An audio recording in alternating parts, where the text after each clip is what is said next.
This is my channel's monthly compendium for the month of August 2023. Case file number 1228, written by Sock Purple. I remembered a song before it was written. My college roommate worked at the radio station and brought home albums right when they were released, so that he could decide if he wanted to play anything from them and just for the general enjoyment. One album he brought home was Sarah McCallan's Fumbling Towards Ecstasy. Yes, this was a long time ago. We listened together, enjoying it well enough, and when the fifth track, Mary, came on, I sang along as I knew it by heart. My roommate looked at me like I was crazy. Oh, I don't know where it comes from, but I've known this song my whole life. This song was written for that album, just like all the other tracks. It wasn't a cover and had never been released before. It isn't particularly important to me, it's just that I remembered it the same way I could remember the Carole King and Sheena Easton songs my parents played in the 70s, just something I had always known. I'm a skeptic, and this is impossible. I spent some real time trying to find some reference to this track having been written well before the rest of the album and maybe covered or performed elsewhere, but I found no such evidence. It is really unimportant, but just so damn inexplicable. Case file number 1229, written by Kangas Kasi, Unreal Power of the Eyes.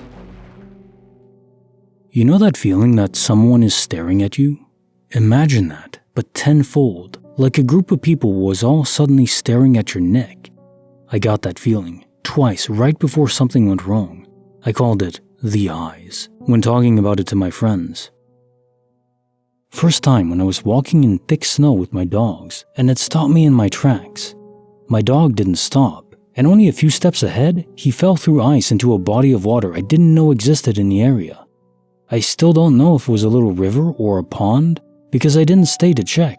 I had a dog to pull out of the water and rush home so he didn't freeze, and when I tried to find the same place in the summer, I couldn't find any water where I thought I had been.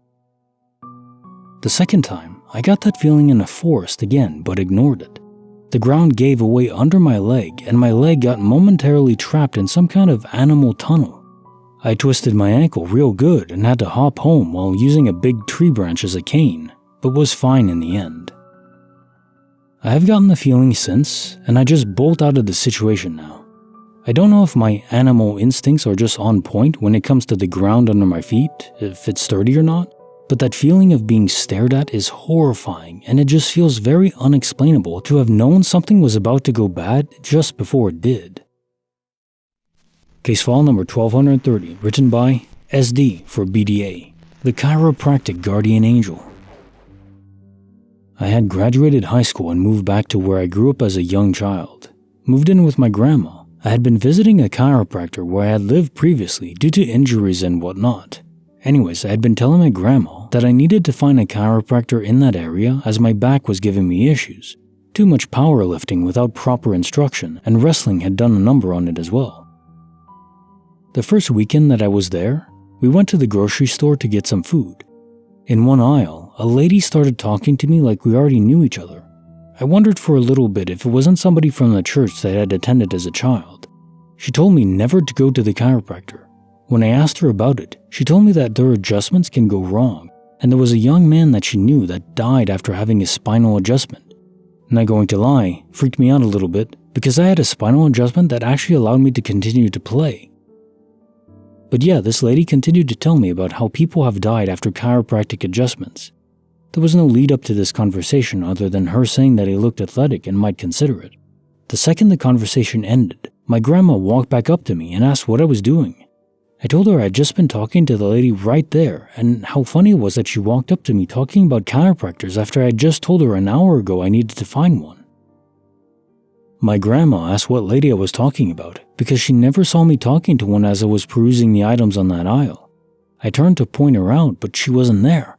I don't know if the conversation with my grandmother lasted longer than I thought, or what, but the old lady was gone. Case file number 1231, written by Not a Wolf. The Mysterious Wolfman. On to the story. I live in a fairly small area, like a 700-person town and a 30-minute plus drive to the nearest fast food establishment. This is a rather rural location in northern Michigan. This took place in the fall of 2009. I was 18 at the time. While driving home from a fairly late dinner with my father, we noticed what was presumably my neighbor's son standing in the road 3 blocks from our house. It was quite dark out, close to 11 p.m. Our direct next-door neighbors are a bit off. I can't quite explain any one thing that denotes weirdness, but they are just kind of different. The father is 60 plus, and the kids were in their very early teens or even younger. The household rules seem somewhat strict for the children. I am fairly certain a television does not rank among the possessions of their house. They are somewhat evasive if you ever try to speak to any one member of the family, and they quickly depart to avoid any further conversation. Weird, but not excessively unnatural in any way. So, standing in the middle of a dark road, we see what we believe to be one of their boys. The only discernible piece of clothing from the distance we were at was a gray hooded sweatshirt. The individual looked oddly shaped, but at a distance with poor lighting, so who can tell for sure. Since we were only a few blocks away from our house, we were not traveling very fast, and as we slowly approached the person standing in the road, he dropped onto all 4 limbs and waddled into their yard in a somewhat noteworthy manner. Both myself and my father were somewhat stunned by seeing this odd child hanging around in the middle of the night. We kind of brush it off as, my God, what the hell is with these people? And pull into our yard directly in front of our house. After leaving the car and making it into the house, I make directly for my computer and sit down to begin logging into TeamSpeak and my online game of choice for the night. A quick interlude to describe my computer area. It is in the living room and a rather long one at that. My computer is directly in front of a large picture window pointing towards the road at the back of our house. When I sit at my computer, I would be staring directly out of this window if not for the monitor being in the way. The other large window in our living room is half a house away to my right. While it is in the same room, I did mention this room is long. It is also 90 degrees off my standard focal point. Someone looking in the window can see me directly sitting at my computer due to no large furniture being in the way. This window is about 8 feet off the ground outside. As I am loading up my various programs on my computer, I hear my dad walking to the living room from my left and just stop dead in his tracks. I think nothing of it for about 15 seconds, but when he does not move an inch, I turn to face him and see his face rather pale with a puzzled look. I ask him what's wrong, and he points in a direction that is now directly behind me, the window on the other side of the room. As I turn, I catch a glimpse of something whose presence I feel as if I will never truly be able to forget, while at the same time I cannot exactly detail what I saw. It was a thing that stood somewhere near the middle of the window, so at or above 8 foot tall, with rough and almost dog-like facial features, the likes of which I have never experienced before. This thing is also wearing what looks to be the same gray hooded sweatshirt from before with the hood up over its head. The snout, however, was still protruding from the clothing. Within a split second of me turning around to face it, this thing turned and dropped down onto 4 limbs. It quite literally began to sprint down the street. Within a moment of this thing darting away, I ran myself to the window in order to get another glimpse, but it was incredibly fast. I am by no means an athlete, but I'm not particularly unfit either. The time it takes me to cover the length of my yard on the street while running on foot would be somewhere around 30 seconds. This thing had done it on 4 legs in less than 10. By this point in time, I was scared crapless. Both my heart and my stomach felt as if they were lying on the floor in front of me. My father, on the other hand, was quite intrigued after the initial shock had passed. By the time it had run out of sight, his jacket was back on, and he was running out to the car with a flashlight and camera to go see if he could get another look. I myself was somewhat paralyzed. After my shock, I quickly ran to close every curtain, lock every door, and turn on every single light in the house. Being alone was not helping much. Despite being an 18-year-old male, I felt as if I was a 5-year-old girl who had just seen the boogeyman. In the subsequent minutes, I managed to get back onto TeamSpeak and relay some of the recent events to some longtime friends. Friends who, to this day, will recount the absolute fear that was my voice after hearing the tale. That, however, is not the end. Within about 30 minutes, my dad had returned in an almost disappointed fashion that he was not able to catch whatever it was that had been staying in our window just a short time before. I was almost angry with him that he would even want that thing to return. By that point, it was just complete fear speaking though. I was visibly shaken and quite confused. Later that night, I received a rather unsettling phone call from my mother. She lived in a different town and was in no way aware of the events that had just occurred yet. She called up in a rather scared manner, saying that she had just seen a local breaking news story while lying in bed. Apparently, there were 2 sightings of what was reported as the Wolfman near my town that evening. This was just about all I needed to confirm the fact that something very unnatural had really taken place that evening. I have to say I didn't sleep too well that night, or the next one. No follow-up stories were ever done by the news, and I have never seen nor heard of any other sightings since that time. I am generally a pretty skeptical person when it comes to supernatural things, but I literally lack any possible explanation for what my father and I saw. Case file number 1232, written by Generic Nick, Galileo's Eerie Alien Secret. Some years ago, me and my brother were watching Galileo, a German TV show. Advertisement break came on, and I was about to leave the room during a car ad I knew. I don't remember the brand. It showed a normal car hidden beneath the body of a race car. Suddenly, the picture became grainy, accompanied by white noise audio, while the image morphed to show what looked like a very convincing alien. It had a cone-shaped head with no apparent neck. The screen cut off just below what looked like the upper end of a shirt. Its skin was covered with thick, greedy fur. It slowly turned its face towards the camera. I could see 2 eyes and a mouth. It then bellowed a few noises to the side, and the image morphed back to show the end of the car ad. My brother confirmed he'd seen it as well. It wasn't part of the original car ad, and as far as we could tell, it also wasn't part of some viral campaign. We never found any mention of it anywhere. Case file number 1233, written by Fruglacade. My middle school friend was a wizard. 6th grade was a messed up time in my life.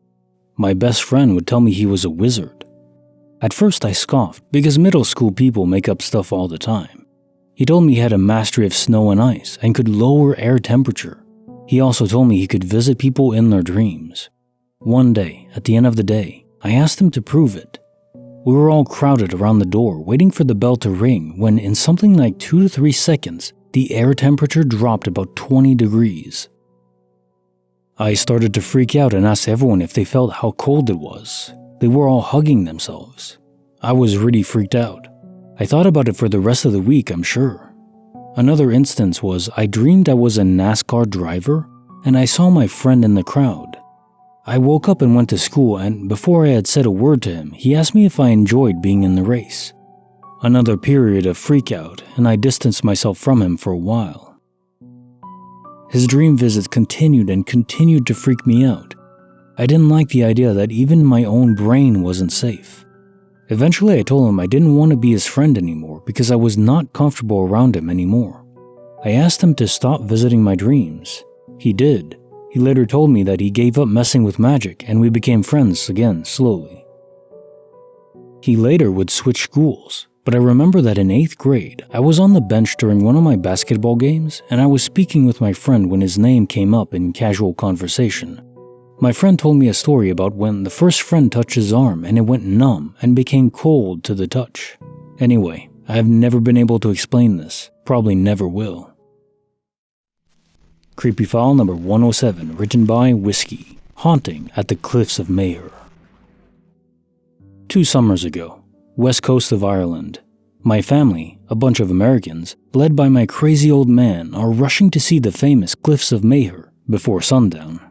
We arrive at the Cliffs of Mayo around approximately midnight, and of course the national park is closed.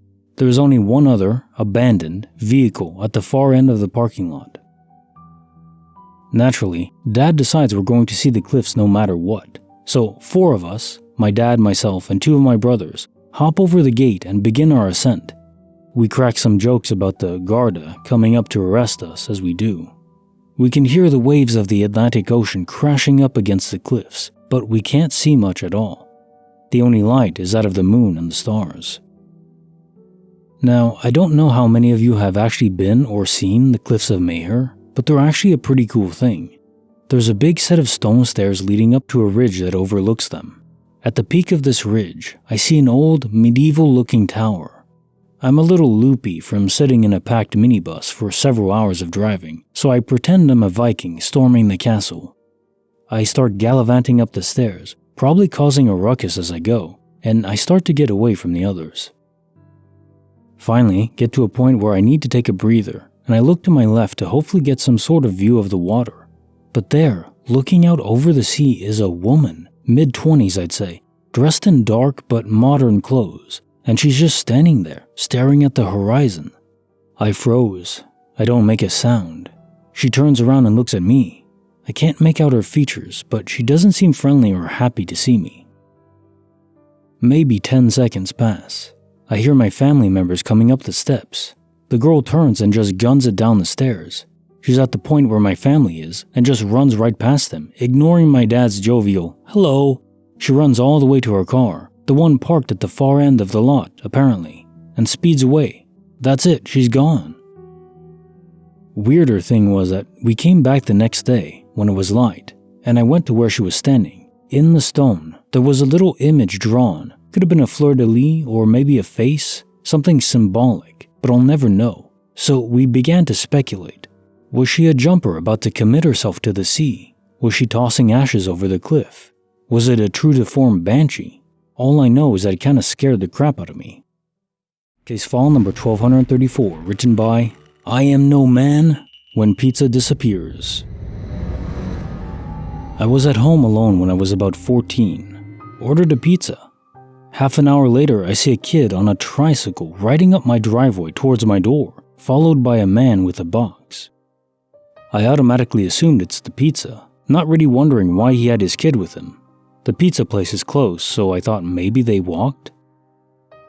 I go to the door and wait for them to get closer. Nothing happens. No knock. Look through the peephole and nothing.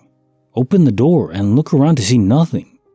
First and only time in my life I've gone outside and done the stereotypical look around you see in the movies. You know, the movie where you're yelling, "Go back inside, idiot," on the screen.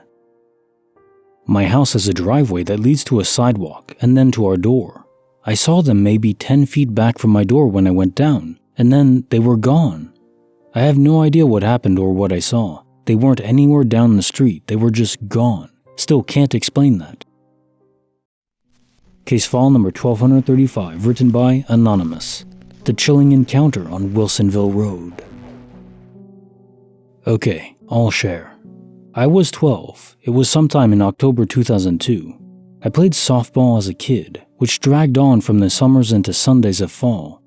Oftentimes, my softball games were in Newburgh, an hour-long drive from Portland, my hometown. My dad would often drive me at 7 a.m. in order to make it on time. We always drove down to Wilsonville and then took Wilsonville Road to Newburgh to beat traffic. One morning, we were driving along the road, an extremely familiar path at this point, and emerged through a grove of trees and forests into fields and orchards. It was 7:40 a.m. or so, an overcast day and a chilly morning. There weren't any cars on the road but ours. At the edge of the grove, my dad and I saw a man cross the road from right to left and stepped out into our lane. He was dressed in jeans and a red flannel shirt. He looked like a farmer. Dad slammed on the brakes and I threw my hands on the dash, lowering my head in preparation of the hit. When I looked up a fraction of a second later, there was no one on the road. My dad had this blank look on his face. He didn't say a damn word about it, even though he stopped the car. We sat there in the road for a minute or two, looking for this person, before he drove off. We didn't hit anybody. There was no one there. I asked what had happened, but he said nothing for the rest of the trip. I know there's no way a person could have just run off the road on either side. To the right was a steep uphill embankment that led to a shallower hill. It was a bit of a climb to get up there. We would have seen him scramble. To the left was a steep downhill embankment leading to a couple houses and covered in thick ivy and ferns. The person would have had to run across the road and somehow shimmy down the bluff in half a second. There's no way. I asked my dad about it today, and he said it was a tree stump. Yeah, Dad, I can't explain it either. Bonus file, written by Durparelli.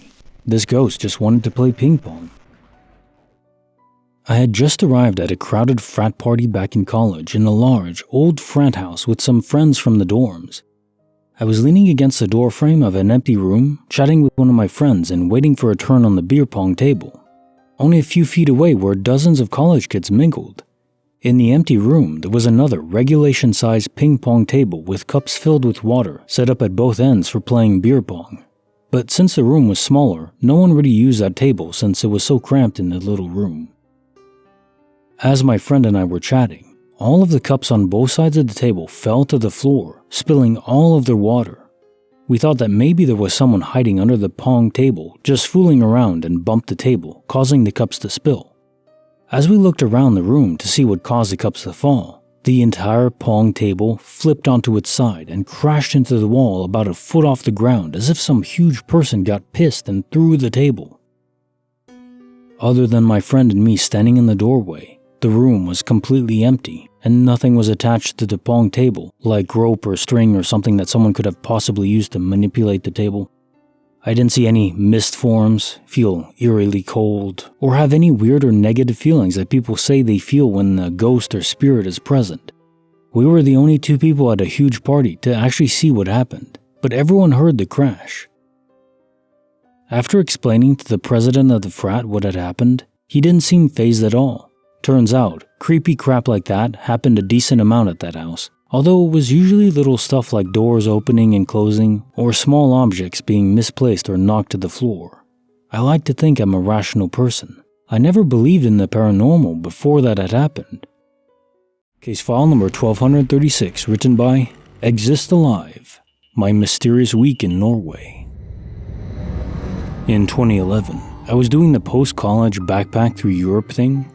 I made it to Oslo in early June with my backpack and some clothes, a laptop, wallet, with a credit card and debit card, and a €20 bill. I go to the main train station and try to buy a pass. It doesn't recognize my card. I Skype my dad to call my bank. It's not on their end. I change my €20 into krona and buy a bus ticket to my hostel, so I'm at least somewhere with a bed and food. I try running my card there. No dice, and the employee mentions the banks are going on strike at midnight. I walk across the street and try at a gas station. Still no. The hostel lets me come in and go to my room. I'm starting to wonder what the heck I'm going to do in this incredibly expensive country for a week with no money at all. This woman shows up in my room, who is apparently local, and says if I let her borrow my laptop so she can apply to a job, she'll take me to an ATM in town. Deal. We walk to the grocery store. They're not giving out cash tonight. No worries, there's an ATM across the street, but it has a sign saying it's out tonight too. It's okay, she knows of another one that's a little farther out, but won't be as popular. We walk 3 miles of back roads and trails. I spend the time wondering if this is how I disappear while she talks about horses. And we suddenly come out into a random Norwegian suburb strip mall with an ATM and a line. This ATM actually takes my card and I withdraw enough cash to get through the week. We then walk our 3 miles back and return to the hostel right around 11:30 p.m. in the last gasps of Norwegian summer twilight. The next morning, the woman is gone and I wake up. The bank strike also gets called off and my card works everywhere I try for the rest of the week, including the main train station. Weirdest freaking thing, and it's not supernatural or whatever, but like, what was she doing there? Who knows how to walk from a hotel to a strip mall 3 miles away, pre-smartphone and constant GPS? Why did my cards start working? Or maybe why weren't they working before? Case file number 1237, written by Kyle's Bad at Privacy, The Secret Bullet. This is a big source of shame and embarrassment for me, and I believe I was somewhat traumatized to the point of my mind actually selectively deleting memories to save my ego, but here's how I remember it. I had just got back from the shooting range with my 9mm weapon and decided to give it a good deep clean. Took the weapon apart, scrubbed all the mechanisms, got it done. Nice and clean. Put it back together. There was no magazine in it. I pulled the trigger and the weapon fired. The bullet flew through my house, damaged some walls and broke a window. I was in shock. I know there's no excuse. You should never pull the trigger unless you're ready to shoot. I don't know why I did it. I was just so sure it was empty that I thought it would be okay, and I find the empty click sound satisfying, so I did something stupid. Here's the weird part. The way the slide moves over the rack, it's not possible to reassemble with a bullet in the chamber. The bullet would have been in the way of the slide as it slid backwards, and it wouldn't have fit together unless I removed the round first and then put the round back in later. I have no memory of putting that round in, and this is my memory. 1. Pull the slide back into position. 2. Pull the trigger. There was no time for me to have put the round in, because there was no magazine. I would have had to carefully and deliberately place the round directly in the chamber. I actually went a little crazy when it happened because I couldn't understand how it was possible. I had to talk to a psychologist who told me the possibility of me blacking out or selectively deleting the memory of my dropping a round into the chamber as a way to save myself the shame. But I still struggle with this because I really don't remember putting that round in, and why would I put a bullet in just to shoot at my wall? I get that I did one dumb thing by pulling the trigger in the first place, but dropping a bullet in and then pulling the trigger right after is just too much for me to accept that I actually did it. It's been 3 years and I still haven't touched my weapon since, other than to move the safe when I moved, which I did without opening the safe. 2 days later, I'm walking in the shopping center parking lot near my house. I'm on my way back home from grabbing cigarettes and a drink from the convenience store when I randomly glance down and notice something metal and shiny. I pick it up and immediately identify it as a fired 9mm bullet. Just the bullet, of course, not the casing. I look up and notice in the distance I can actually see between some houses and trees my still broken window from exactly where I'm standing where I found the bullet. The trajectory was right. This is the way the bullet flew. Somehow, some way, I found the fired bullet. Without even looking for it, I just glanced down and there it was.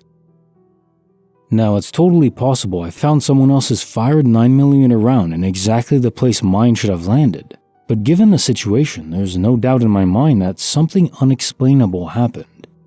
This gave me a lot of relief because I was basically forced to believe it all happened for a reason. Clearly, the universe was sending me a message. Case file number 1238, written by Zesting Lemon. The booming close encounter of the first kind. There are a few things that my family has seen over the years, so I'll list them, although none are by me since I've never had an unexplainable moment. My mom and dad were sitting in the living room of the house when a strange red light, like a laser, came through the wall and then went through another wall to the room next to the living room where it stopped at the wall facing the back of the house. It didn't last long, and maybe it was just some weird laser, but I ain't ever seen a laser go through multiple thick walls. My dad and his brother were in their garden chopping wood when my dad saw a metallic object floating stationary in the sky. He looked around to his brother and asked if he saw it too. He nodded, and they both looked back at the object before it disappeared seconds later. Apparently, it couldn't have been a satellite or the ISS because it looked like it was so close, like the height of a low-flying aircraft, 10 minutes after it had taken off. My grandfather, on my dad's side of the family, was coming home from work. He worked at the fire station a fair while away from where he lived, and, for a fair amount of his journey, he was traveling on a small little country road out in the sticks. At one point in his journey, one evening, he could see an illuminated object flying low in the sky, and, after a short while, he noticed it seemed to be following him.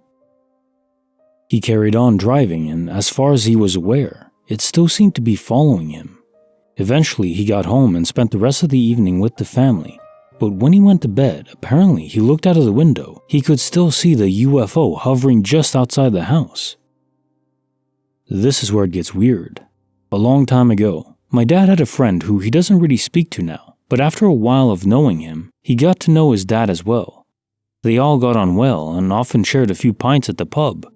One day, Dad's friend went on holiday, I think to Majorca or one of the Spanish islands, but don't quote me on that, with his dad, and they went swimming in the ocean. His dad, God bless his soul, unfortunately drowned. Fast forward a few years and my dad was visiting his friend when his friend decided to go and get takeaway. When his friend was gone, Dad started to hear a loud booming sound and he realized it was coming from the steps, as if someone was going downstairs, and then it carried on down the hallway, up to the room he was in, and then through the room. I think it was through the room at least, I'm not so sure. My dad was seriously confused and understandably scared about what had just happened. A few minutes later, his friend walked through the door with the takeaway, saw Dad's face and laughed, saying, "You've heard it too." Fast forward a few more years and Dad was at the pub with his friends again, talking about the incident. He then opened the case for his glasses, and it was full of water? This was weird since he kept it in his pocket far away from water. He then, for some reason, decided to taste a bit of the water at the end of his finger. It was salt water. A bit ironic considering his friend's father, God bless his soul, had drowned at sea.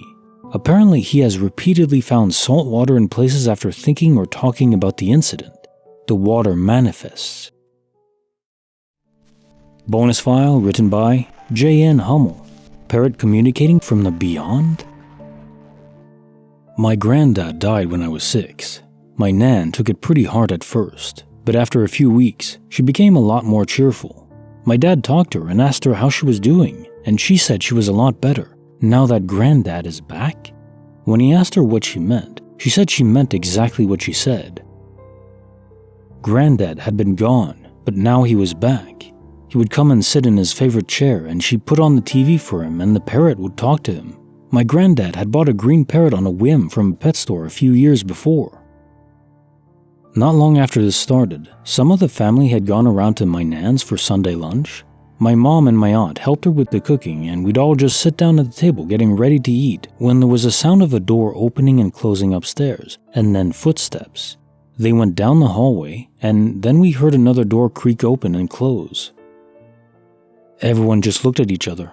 There was nobody else in the house other than the people sitting around the table. And then my nan just cheerfully announces, and I remember she looked right at me and my sister as she said it. "That will be your granddad." And right as she did, the parrot starts screaming, "Bob, Bob," my granddad's name. My dad sprang up from the table and ran upstairs to check things out. A minute or two later, he came back down and just shook his head and looked at everyone and said, "Nothing there." But I thought he looked very pale when he came back in. He sat back down and didn't say another word, and we all just finished our lunch in silence.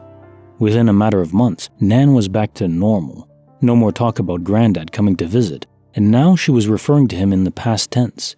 She had accepted his death. There was another weird part to the story. However, this is just something my dad told us, and it's entirely possible he was making it all up, but I'll include it anyway. Not long after the footsteps at lunch incident, Nan was having a bad day and my dad didn't want to leave her alone, so he stayed at her house that night. Now, according to my dad, Granddad had an OCD trait whereby he couldn't stand to see a pile of coins unsorted. If anyone just threw a handful of coins onto a table, Granddad couldn't rest until he had neatly sorted them into similar piles.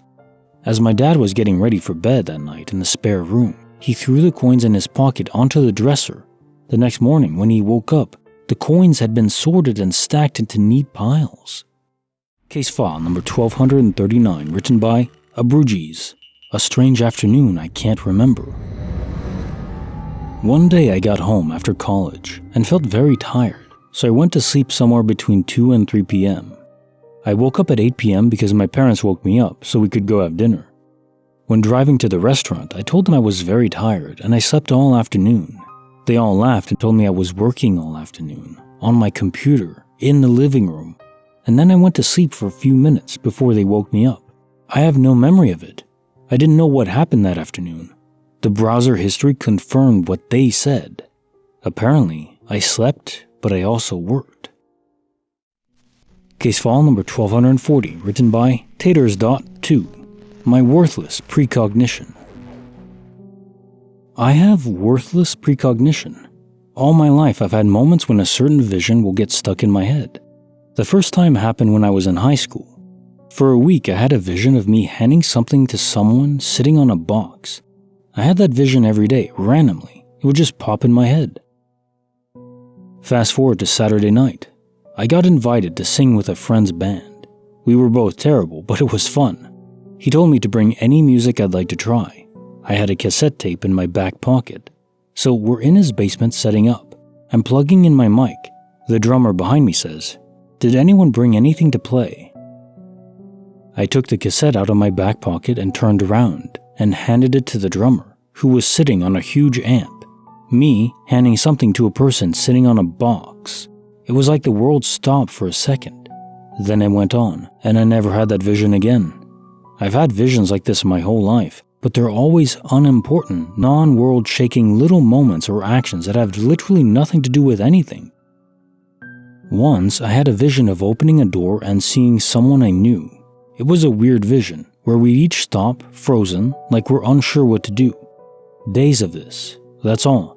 Then one day I went to the doctor, and when I opened the door, my uncle was coming out. We froze and stared at each other. The world stopped for a moment. Then we grinned and I stepped aside. He went on his way. I went in. Never had that vision again.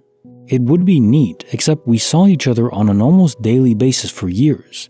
Like I said, worthless precognition. Neat, but not terribly useful. Case file number 1241, written by Tired Pandastic. How my dead uncle saved me from a Greek wildfire. In 2009, Greece experienced some really bad wildfires. 2018 would knock them out of the park, but I digress. I happened to be home alone as my parents were on a trip to see family and I was working. I sleep in during the summer. I was woken up quite early by my phone going off. It was my dad in a panicky state. My old man is retired Air Force. He doesn't panic. He told me our area was burning and I needed to grab some important documents and book it from the house. I scrambled. He had to hang up because he and Mom were cutting the trip short and racing home. I pulled together whatever of the docs I could find and my laptop, checking outside every now and then to see where the fire was. I could see the front approaching the neighborhood. I couldn't find our passports.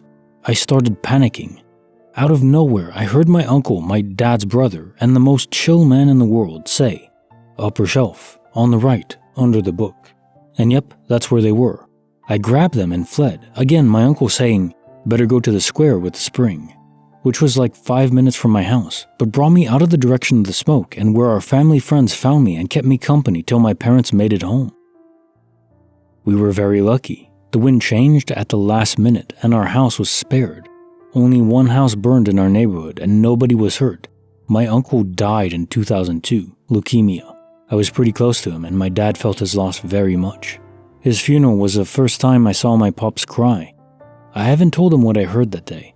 I don't want to disturb his peace of mind. Creepy file number 108, written by Anonymous. How a complete stranger got my prescription. I went to the pharmacy to pick up my prescription and they told me it had already been picked up. In order to pick up your prescription at this pharmacy, you had to state your name and date of birth, and you had to sign your name on a sheet of paper, and they would put a sticker identifying the prescription next to your signature. Given all that, I don't see how someone else had been able to pick up my prescription, but someone did. They had a security camera aimed at the people who walked up to the pharmacy counter. They showed me the image of the guy who picked up my prescription, and the guy was a complete stranger. I'm assuming that the pharmacy technician who gave it to him was being sloppy and didn't follow all the protocols, but the person would have to give a name in order to pick up a prescription because they're sorted alphabetically, by last name. So some guy who coincidentally had a first and last name that sounded like mine also coincidentally had a prescription to pick up on the same day as me? And he happens to get a lazy or distracted pharmacy technician who didn't ask his birthday? Even though every damn time I went in there, they asked for mine? Very odd. Case file number 1242, written by Falklian. The Nuclear Aliens. Sometime in my mid-20s, around 2006, 2007 maybe, my girlfriend, now wife, and I lived in a fairly crappy apartment complex. We were used to neighbors fighting, cops getting called, etc. Anyway, where we lived, our bedroom window faced east, so it was pretty typical that our room was flooded in sunlight fairly early in the morning. It also faced the parking lot, so we occasionally had to deal with the headlamps from people parking also lighting up our room. One summer morning, we both woke up to our room flooded in light. We're talking sun up over the horizon, no shadows in the room bright. Usually an indicator of us sleeping in. However, we both looked at each other and realized something was wrong. It was also intensely hot in our room. Looking at the clock, it was somewhere around 2 to 3 a.m. I immediately thought, we've been nuked. Hopped over the bed and grabbed my girlfriend to run to a safer area. As soon as we hit the hallway, the light went away. It didn't fade away or sweep across the room as if a car was parking or going by. It just went dark, like a switch was flipped. I ran back into the room to look outside and saw nothing. Just a calm early morning. No cars, no sounds really. And maybe that's another indicator of something weird happening. We chalked it up to a car, possibly a cop, shining their searchlight around in the parking lot, which isn't an uncommon occurrence. We went back to bed and woke up to our alarm to a perfectly normal summer morning. Over the years, we've talked about that night every so often. We live near a military base as well as a nuclear power plant, so an accident at either is plausible. The main thing that makes us uneasy is the light and the intense heat. We both experienced it, and there's no way it was a car headlamp or even floodlights. The color was like sunlight, which is why we thought we slept in. Our room was flooded in light, no shadows anywhere. A typical car going by or parking let off less light, cooler in color, and not intense enough to warm anything. I'm a fairly analytical person. I don't tend to believe in things like ghosts, aliens, etc. But after that night, I'm leaning in two directions. We got abducted by aliens, or we witnessed a disaster and quantum suicide or immortality is why we're still here. Or it was some dumbass with a really bright light messing with us. Bonus file written by Kalasin Zyphris. The unexplainable growl at my aunt's house. I have an aunt whose house is supposedly haunted. Used to be a funeral home before another family turned it into an actual house, farming a surrounding cornfield. An elderly lady died tripping down the stairs. Members of my family have seen weird stuff there before, with the stairs and upstairs living room being hotspots. My aunts used to use it.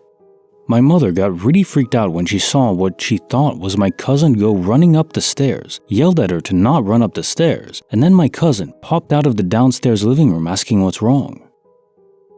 Now, personal anecdotes like this are highly fallible and subject to misperception. I don't expect anyone to believe me about the things I saw. But I saw an orb once, too big to just be dust, and it didn't follow my eyes like glare would. But there's a natural explanation of a big bug reflecting lamplight, and I just lost track of it. Could have been. Nah, the more interesting event was when my cousin was feeling particularly weirded out by her room, which is directly beneath the upstairs living room with all the activity, including that orb.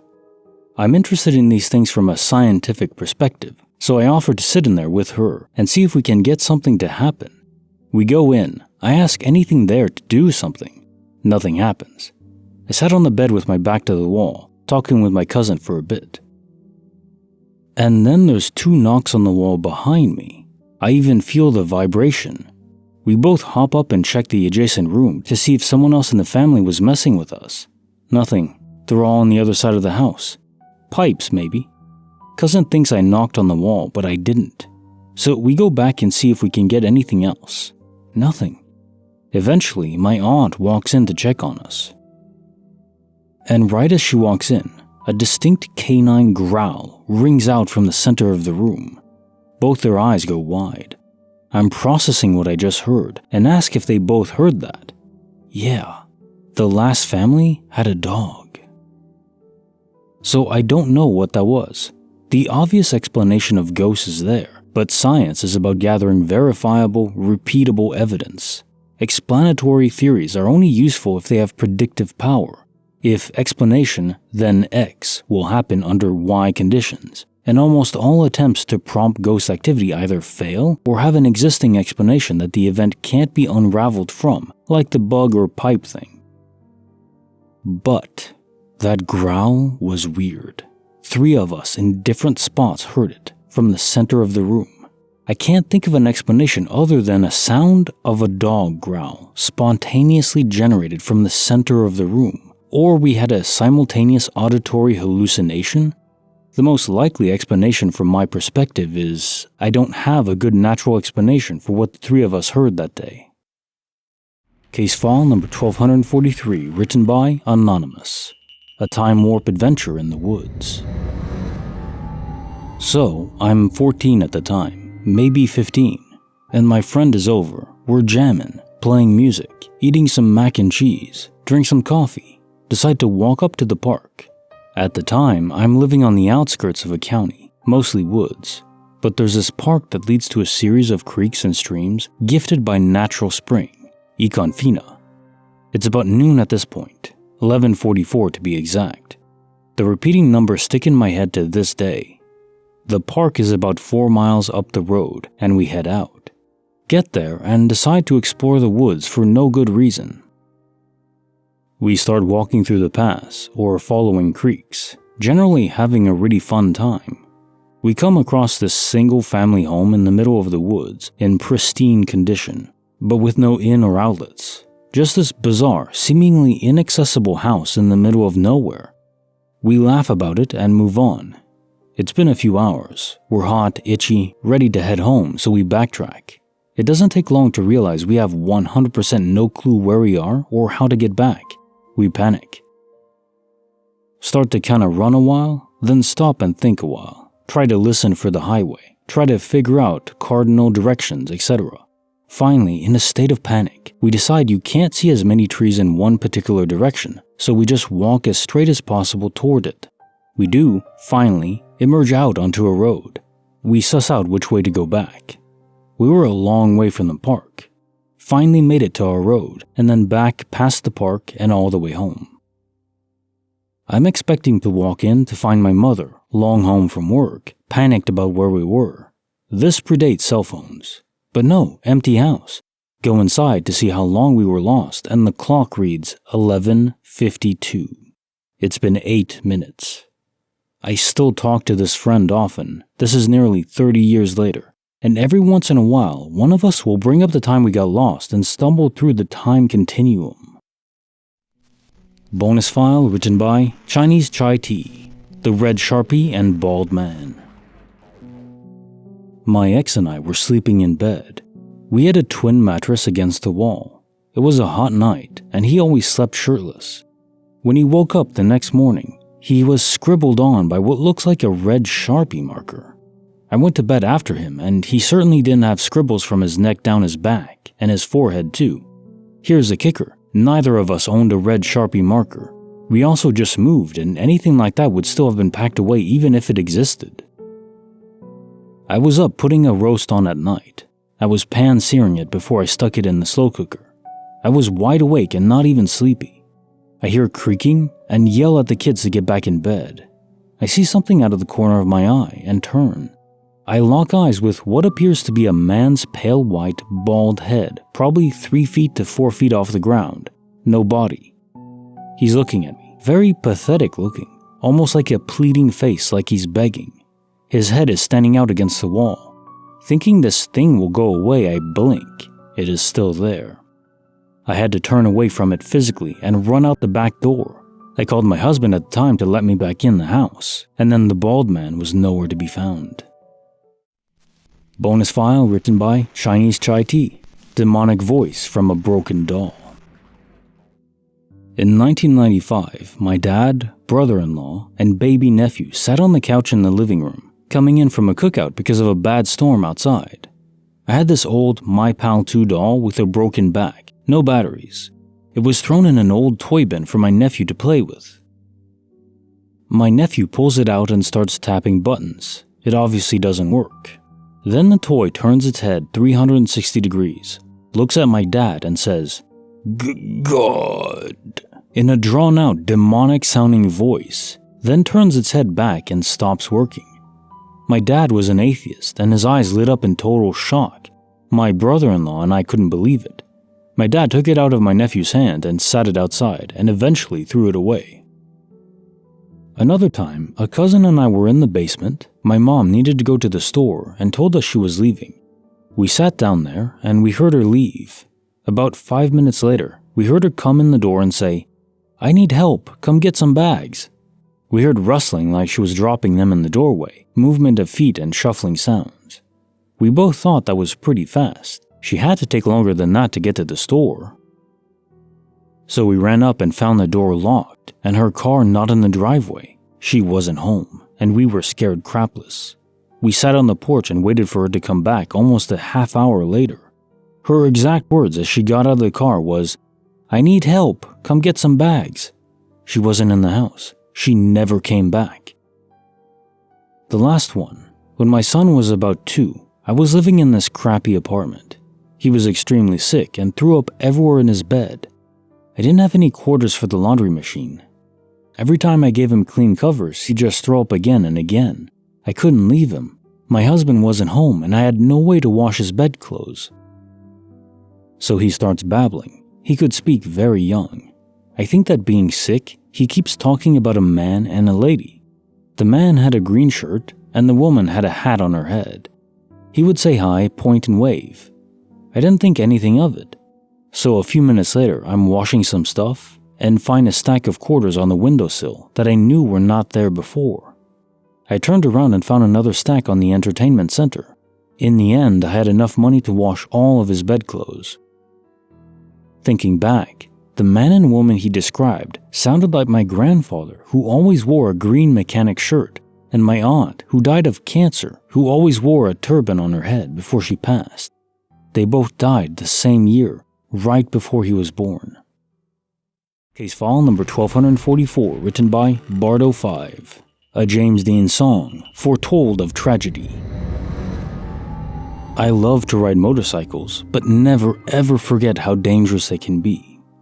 I'm a grown man with a wife and kids, so if something bad happens, I'm hurting a lot of people. So on a ride one day, I'm sitting at an overlook, agonizing over whether I really should keep riding or not. I've got my iPod on shuffle and think, okay, I'm going to take whatever song comes up next as a sign of what I should do. Next song comes up and it's James Dean by the Eagles, a song about James Dean's death in a car accident. Along came a spider, picked up a rider, and took him down the road to eternity. So there's nothing subtle there, nothing ambiguous. As I'm riding home, thinking about selling the bike, I turn a corner and I kind of laugh thinking about how stupid it would be to bump the bike because of a tiny little dog in the road. Then I turn the next corner and there's this huge freaking Rottweiler standing in the middle of the road just staring at me. I mean, this thing was right out of The Omen. So my mind's made up. I sell the bike. 2 weeks later, the guy I sold it to wrecked the bike because a dog ran right in front of him. He wasn't killed or even hurt badly, but it feels like we're way beyond coincidence here. Still miss riding, but feel very confident I did the right thing. Case file number 1245, written by Zeralton Grex. My mom's psychic warning before a car accident. My older sister, Kate, was getting ready to go to her boyfriend's house. She was taking the family car, and the boyfriend was going to follow her in his car. They were both already at my family's home. My sister came into my room where my mom and I were talking to say bye to us. As the hug between her and my mom is ending, my mom got this weird blank look on her face and touched Kate's chest right about where one boob starts. My sister is obviously weirded out and says something to the effect of, "What the hell, Mom? Why did you touch my boob?" To which my mom replies, "Oh, I'm sorry, I just thought," and trailed off, still with a blank, distant expression on her face. Kate and I make eye contact, probably both thinking, Mom's a little loony, before she awkwardly says her goodbyes to my mom. Mom is still staring, expression reading very concerned and confused. She just says, "Kate, honey, be safe." Then Kate says okay and leaves. I ask my mom what the hell just happened, and she can't seem to find any words. Not 2 minutes later, her phone goes off. It's the boyfriend. Kate was hit head-on by someone driving in the wrong side of the street, going way too fast. Fortunately, she came away with only minor bumps and scrapes and a damaged knee, but the worst abrasion was from the seatbelt, right in the exact spot where my mom had touched her before she left. It's still a big, noticeable scar 12 years later. Cops said if she hadn't been wearing her seatbelt, she would have been thrown from the vehicle and could easily have died. My mom still can't find the words to describe what she felt or thought and is reluctant to talk about that night at all. Creepy file number 109, written by The Wild Boar, Codes and Secrets of the Denver Airport.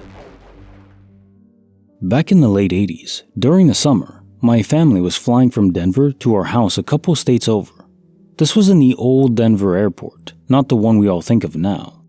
We're sitting at the gate, waiting to board, when on the intercom we hear a woman say, "Paging Mr. Bunny, Mr. Easter Bunny, please pick up a white courtesy phone. Mr. Bunny, Mr. Easter Bunny." This was before the internet, and during a time so far away from Easter. Was that a code or something? What would it even be code for? Usually codes are supposed to be nondescribed and only obvious to the people that know the code. Mr. Bunny, Mr. Easter Bunny is pretty freaking attention-getting. Maybe it was a joke, but the woman over the intercom had been asking for all kinds of other normal-sounding people as well. Bonus file written by Dry Cracker, The Ghostly Game of Dodgeball. I was a teenager in the Boy Scouts. Every week after the meetings, we would play some games while we waited for our parents to pick us up. Tag, basketball, etc. Our meetings were in a big old church, East Coast. I'm thinking built in the 1800s. The place definitely had a vibe, especially at night when we would meet. You could wander off from a meeting and there was just something unsettling being in an empty church kitchen or dark congregation hall. And I knew the building quite well, having volunteered for various improvement projects over the years as a scout. In fact, that reminds me of a painting downstairs one time, and behind a panel, you could see all the way across the church underground, between the earth and the first floor, just very off-putting. Anyway, back to the meeting. My friend and I went to the basement to find a ball to start a game with. We were chatting about where we could locate a ball down there when all of a sudden, we heard the sound of bouncing.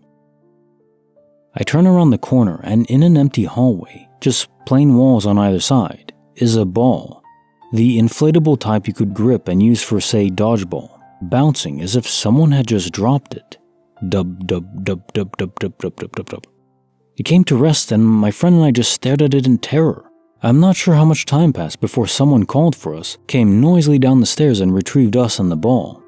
To this day, I can't explain how that happened, but it still gives me the chills to think about it, and it's just a ball. But where did it come from? Case file number 1246, written by Twisted and Loved, chased by an unseen nightmare in a fjord of Norway. I used to live on a rather remote farm in the middle of Norway.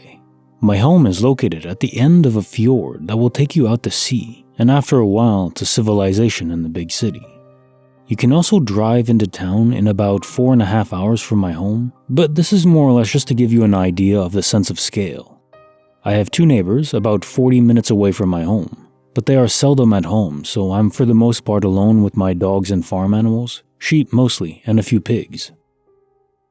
Around my home, there are deep woods, and looming above are tall mountains and deep valleys, overgrown by thick forest and heather meadows. I hunt these lands in the hunting seasons, but there are places I do not go due to them being remote, hard to get to and such. But I have found myself pressed for income as the pandemic prevented me from having hunters come here to hunt deer, grouse, and moose. Now, this is relevant to my experience, due to my reliance on these guests for keeping my finances in order. So, faced with the prospect of having to send all my livestock to the slaughter and generally accepting my inability to keep the family farm afloat, I find myself in a precarious position. I had, since my rather unpleasant experience in the woods as a 16-year-old hunter and the following, vowed to myself that I would never hunt that stretch of the woods that belongs to the property that I now own. Having grown a lot older and far more calloused when it comes to things considered odd or supernatural. So I got an extended quota for deer and roe deer, and having gotten this, I decided to use the profits made from selling the game to a local who sells to hotels and fancy restaurants in town. So in the last week of the deer and roe deer season, before Christmas, I found myself deep into the high valley, amongst the heather meadows and sparse pine woods. I had left my pickup on the gravel road that ran along the fjord, and hiked up the valley side with my hunting dog and rifle in hand, looking for red deer. I had been on the move for about 3 hours when the weather changed. A thick fog rolled in and blanketed the terrain. I stopped and looked around while I got my compass out. That was when the first odd thing happened. My dog stopped dead in his tracks and began shivering, as if cold, or what came to my mind shortly after, that he was nervous. His tail was tucked between his legs, and the shivering got more intense. Then, with a yelp that can only be described as one of sheer terror, he bolted down the steep valley side. I yelled and whistled in an attempt to stop him before he hurt himself. There are bears, wolves, and lynx around where I live, and the addition of the odd invasive wild boar made me more than a bit worried. Raising my rifle, a Springfield 30.06, slightly, I looked around in an attempt to see what had caused my dog to panic and flee. I called out to scare away any nearby animals or make any other hunters realize I was nearby. But the chance of any other hunters being on my lands are slim and none, since I do not sell many licenses for red deer or roe deer. I got no response, and only the utter silence of the woods and meadows filled my ears. It was then that the sounds of labored breathing and something resembling the odor of pinewood resin mixed with wet fur that was very filthy. Anyone who has worked with sheep who graze outside and has had the unpleasant job of handling said animals will know how wet, filthy, and unkempt wool will reek. At this moment, I felt a long-suppressed feeling of silent dread begin to creep into my bones. I started to back down the valley side, keeping a keen eye on the ground so as to not stumble, but also to look for any signs of whatever was lurking nearby. I hoped it was just my mind distorting the common sounds and smells of the woodland. Having put some 500 meters behind me, the sounds and smells still hung around. At that moment, I decided that I needed to warn whatever this thing was. I raised my rifle and in rapid succession, fired 4 shots into the air, as such not to wound any unlucky critter. In my most nightmarish dreams, I could never have imagined the response I got. A deep, guttural howl, followed by what can only be explained as something of great height and weight making its rage known.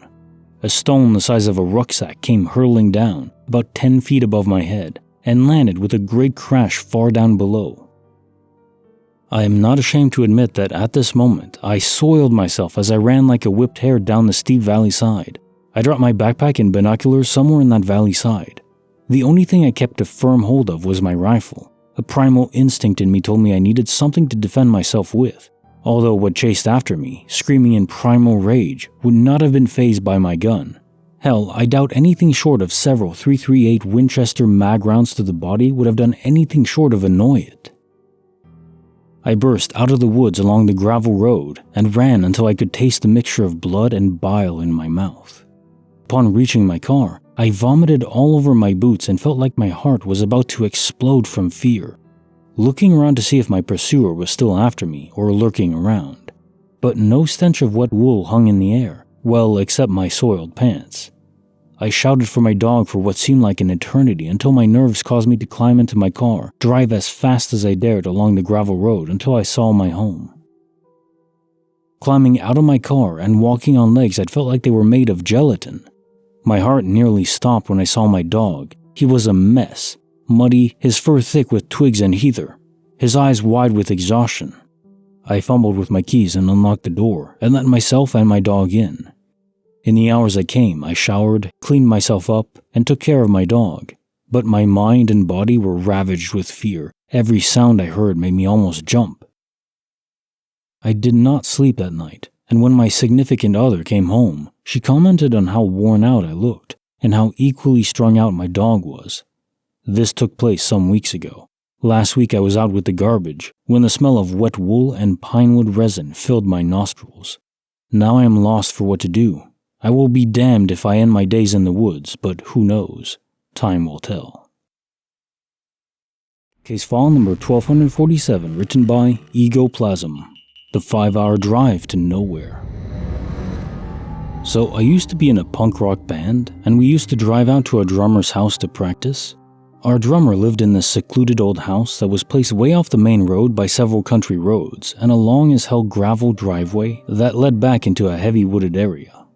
We had all met up, had a good practice, hung out, how all that stuff happens. After, I'd packed up my stuff and left. However, I was driving back down that long gravel driveway. I noticed it felt a lot longer than usual, and I was driving on it for a long while. I drove on a straight gravel road for about 5 hours if my car's clock could be trusted. I even stopped a few times along the way to get out and look around or to try to call my friends to see if someone could come find me. None of my calls went through, apparently.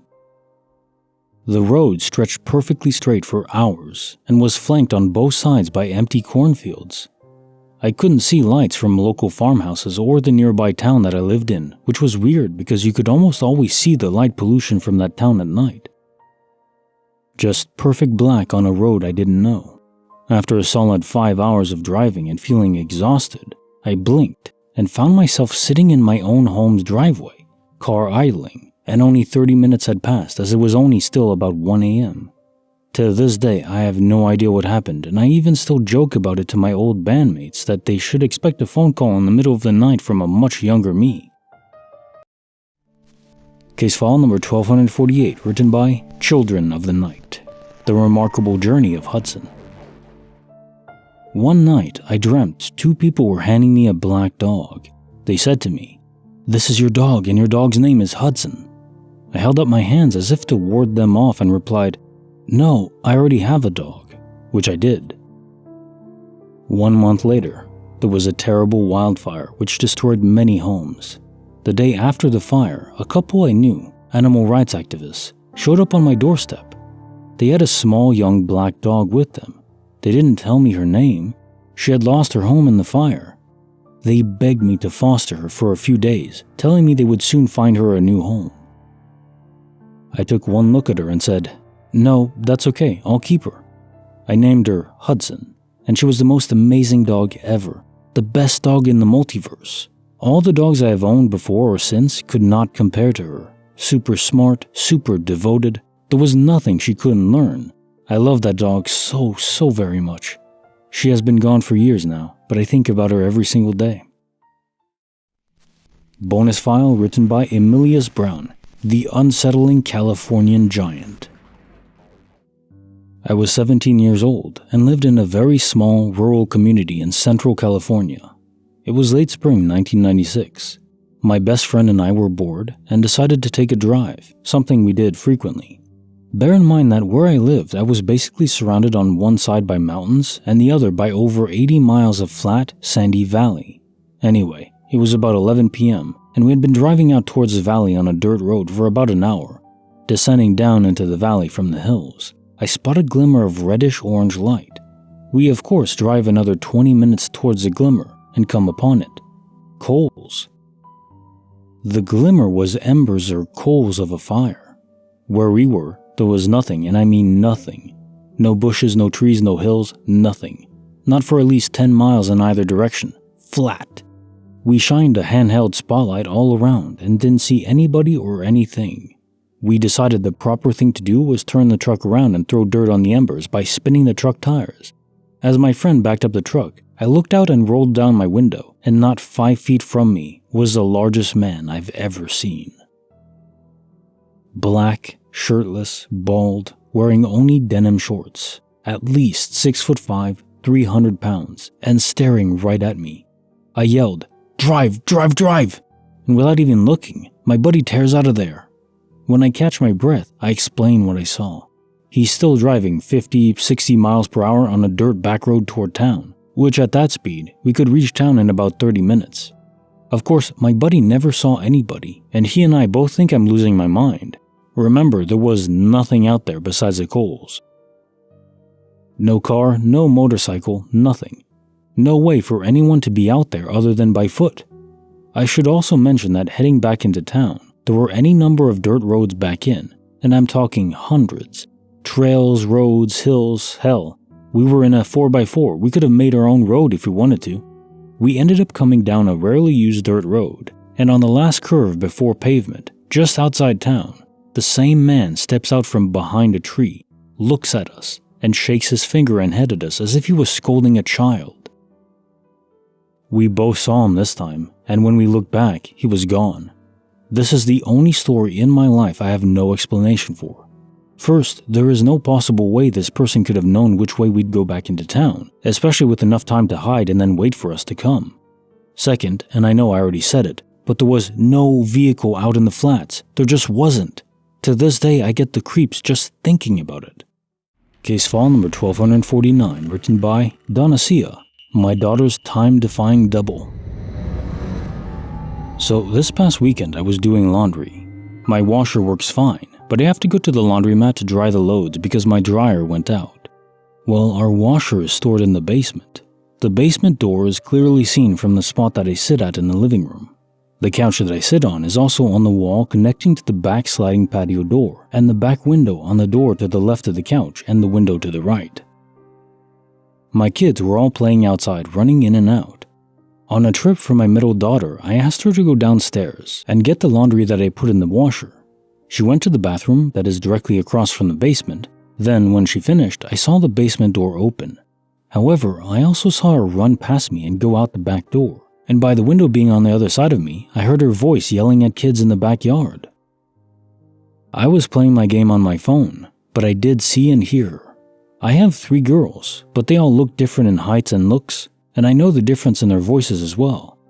After noting that she deliberately disobeyed me, I was a bit irritated, so after my round of the game, I was going to call her to come back inside, but I no longer heard her voice. As soon as I put the phone down to get up and get her, I see the basement door open. It was her. My middle child asked me to go get the clothes, the one I clearly saw and heard go out the back door that was right next to me. She had a bag of clothes and was looking at me like why I was looking at her so strangely. I explained what I saw and she just laughed at me. There was not enough time for her to go out the back door, swing around to the front even if she was running. Not to mention then come through the front door and go into the basement, get the clothes and come back upstairs all without me noticing. I would have heard her coming through the front door if that was even a possibility, but it just wasn't enough time. I was freaked out so bad that I pulled up my blanket over my head, turned on Glitch in the Matrix videos on YouTube, and took a nap. Bonus file written by PutisMan173, Shadows and UFOs of the Past. One day, I am essentially home alone except for my mom, who is outside in the garden. I was in the kitchen washing my hands when I felt like something was watching me, so I turn around and in the kitchen doorway, there's this kind of shadow peeking around the corner, and then it quickly goes behind the corner again. I go over to the doorway and look in the corner where it disappeared. Nothing. It just vanished. After looking back on my house's history, it turns out that it's actually fairly old, built in the 1930s, and that one of the former owners had died in the house. Not saying it was them, but it still spooks me to this day. My home has a lot of weird crap going on in and around it too. For starters, my mom and I keep hearing strange whistling coming from the woods on our property. We also keep seeing these weird red things on our CCTV. Not the ones you are thinking of. They aren't the fast, blurry ones that are most likely bugs. These ones are slow, and they almost dance in the air. Sometimes there's even 2 or 3 of them at once, and you can actually see the whole shape. So definitely not a bug causing motion blur.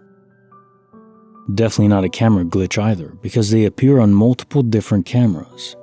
There's also been a number of UFO sightings around my house by both my mom, myself, and on one occasion, we both saw them at the same time. Bonus file written by Anonymous, The Dark Secrets of the Mustang Pen. For 6 months, I've been working on rehabilitating a Mustang. Someone abandoned her at the barn where I work my show horse. I didn't tell anyone. Poor baby starved for a week before I found her in the back pen. The barn owners were going to shoot her because she was totally wild and had attacked a few people, but she seemed to tolerate my presence, so I said give me 6 months. After 6 months, I had just gotten her to accept having her face touched and being led around a little by Halter. This was huge. I went to get a drink, came back, and she'd strangled herself. I was devastated, but here's the unexplainable thing. I thought she hated birds because once every couple of weeks I'd find dead crows in her pen, but I also found a dead kitten once. Okay, horses will kill small animals sometimes. But one of the cows in the adjacent pen gave birth to a dead calf. Another one was crazy.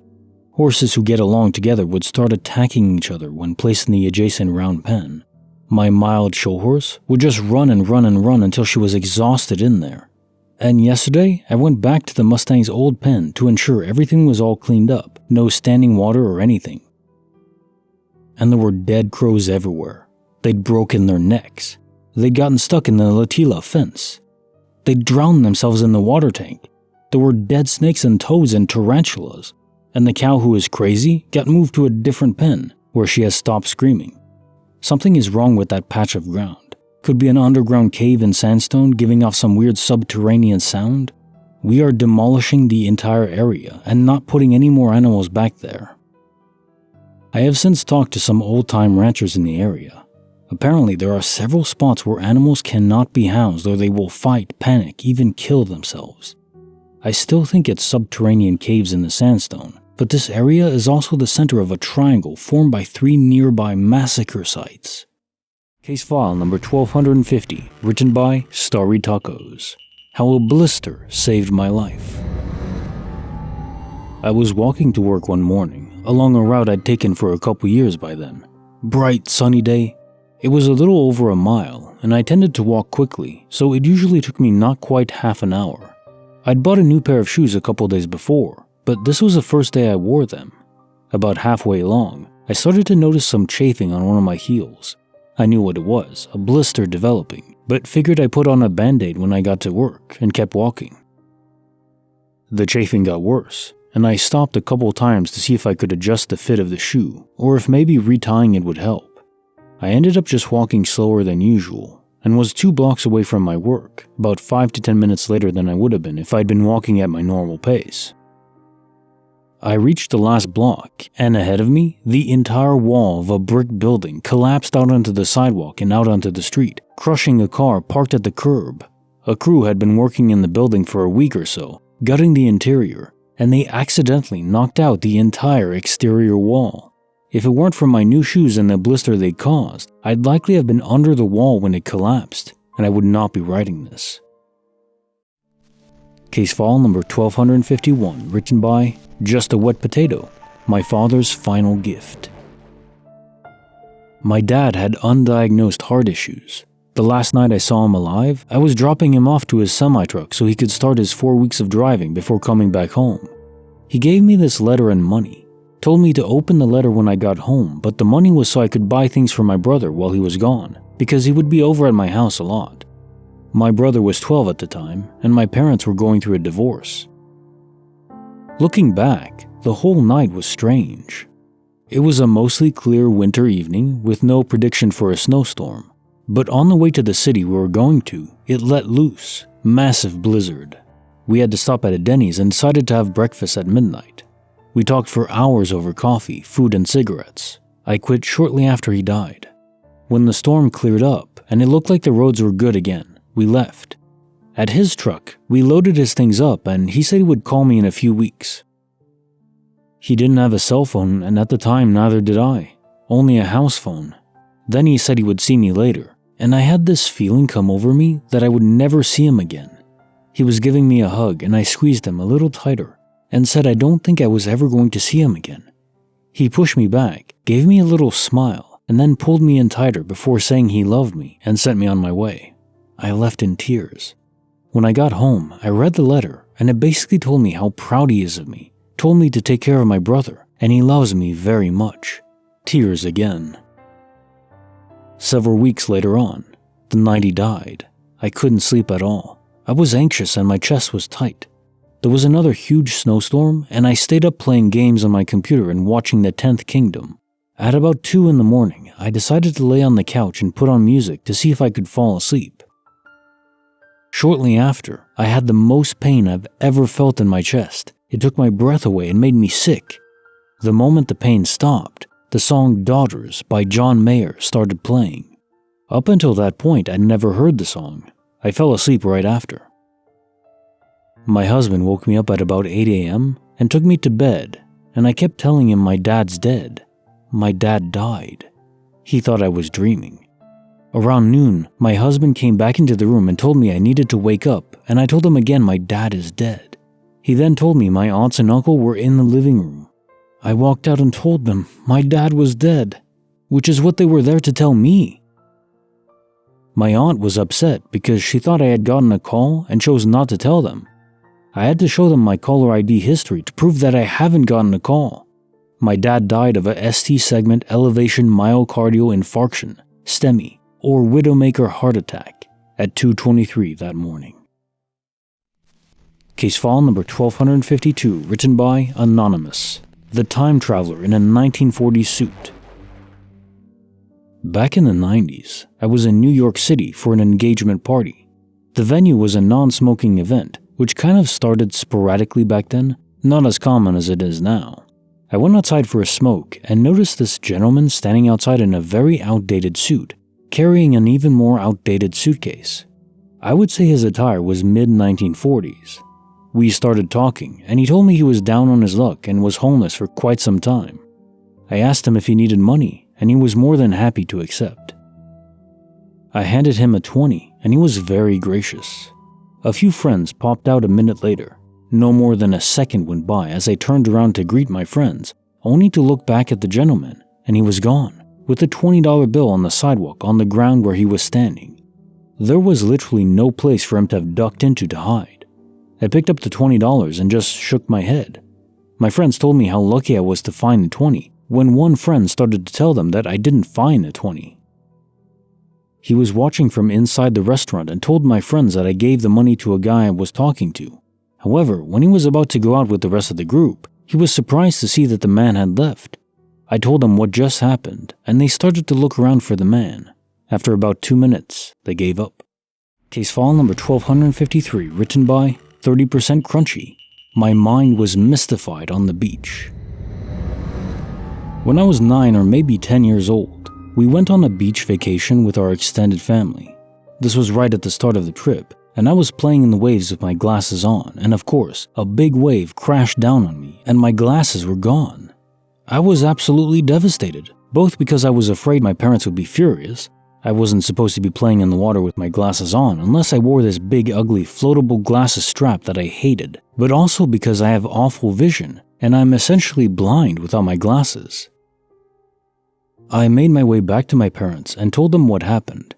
We were vacationing on an island that was pretty rustic, no commercial stores on the island, and the mainland was several hours away by ferry.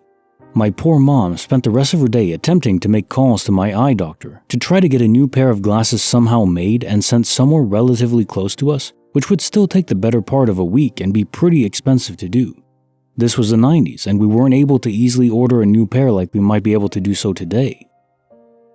I had just about accepted the fact that I'd have to spend the rest of our trip more or less blind, when the next day at the beach, my uncle, who was surfing, reached down into the knee-deep water and pulled my glasses out of the sand. None of us could believe it. This beach is known for its rough tides, and we weren't even sure we were on the same part of the beach as we were the day before. My uncle absolutely saved me from spending the whole trip completely unable to see. Still to this day, the craziest and luckiest thing that has ever happened to me. Creepy file number 110, written by Mulberry Strange. The spine-chilling silence of the deep woods. When I was young, 9, give or take a year or two, I habitually spent time walking the railroads to get to the woods behind our property.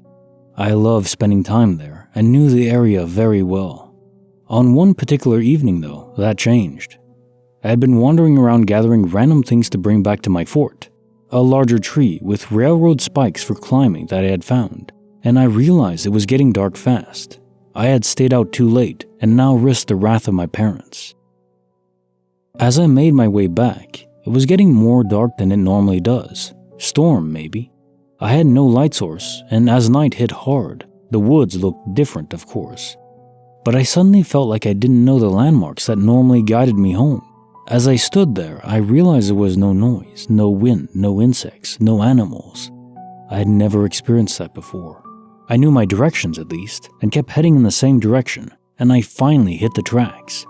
Pitch black and dead silent, I was unnerved in an extreme way. About halfway down the tracks towards the road, I heard a growl and something massive moving in the bushline. Fear lent me wings as I ran harder than I thought possible. The world was a blur of horror as the rustling seemed to follow behind me all the way to the road. I sprinted the rest of the way home. I walked in, not caring about what punishment awaited me. My parents were stern, but when they saw me, white as a ghost and shaking and out of breath, even they softened. I have no idea what was out there that night. Bonus file written by DL33T3D, the demon that killed physics. I didn't believe in ghosts, demons, or anything before this. I am a very scientific and logic-based person, yet this scared the crap out of me. My fiancé and I had rented a house together. There were Tibetan prayer flags hanging outside. Everything was cool for about a month until we cut them down.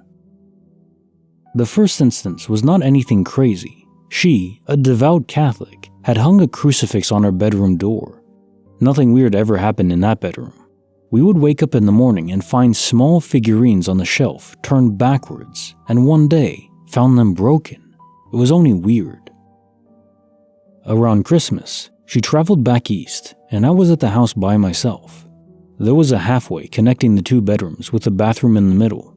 Opposite the bathroom door was the entry to the living room, and to the spare bedroom side was the kitchen. I was in the spare bedroom, my office, playing games until I got tired.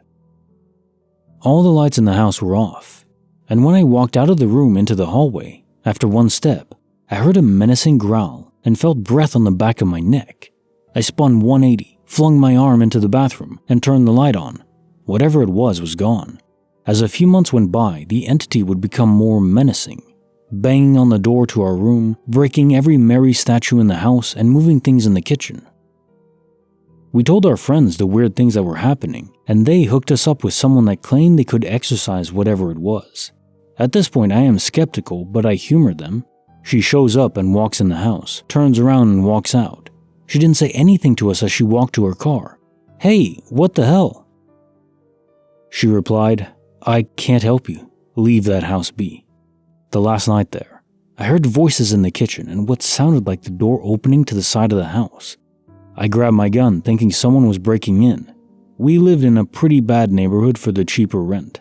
I walked down the hallway and saw a light, on and off, and what sounded like things were getting moved, pots and pans banging, cabinet doors, etc. I hopped in front of the entry to the kitchen and pointed my gun, yelling to get out of my house. What I saw I will never forget. The cabinets were opening and slamming, chairs moving, and the refrigerator opening and closing, the source of the intermittent light. There was nothing in the kitchen. I ran back to the bedroom and slammed the door, locking it. As I did, a large bang and the door physically moved inward. When we woke up in the morning, the house was in disarray. We packed what we could and left immediately, never going back. Case file number 1254, written by Dawn Mountain, the tornado siren that never was. Around the time I was in 8th grade, I went back to Illinois to visit my family. For context, my best friend still lived a block from my grandma's house, and I had lived in the same area for a long time prior to moving. One day, I got permission to hang out with my best friend at her house. I was going to sleep over. Day goes by just fine, no weird stuff. I sleep on the couch. She sleeps on a recliner. I am a light sleeper, but if something wakes me, I know it. Around 5 a.m., I'm forced to wake. It takes a second to get my bearings, but then I hear it.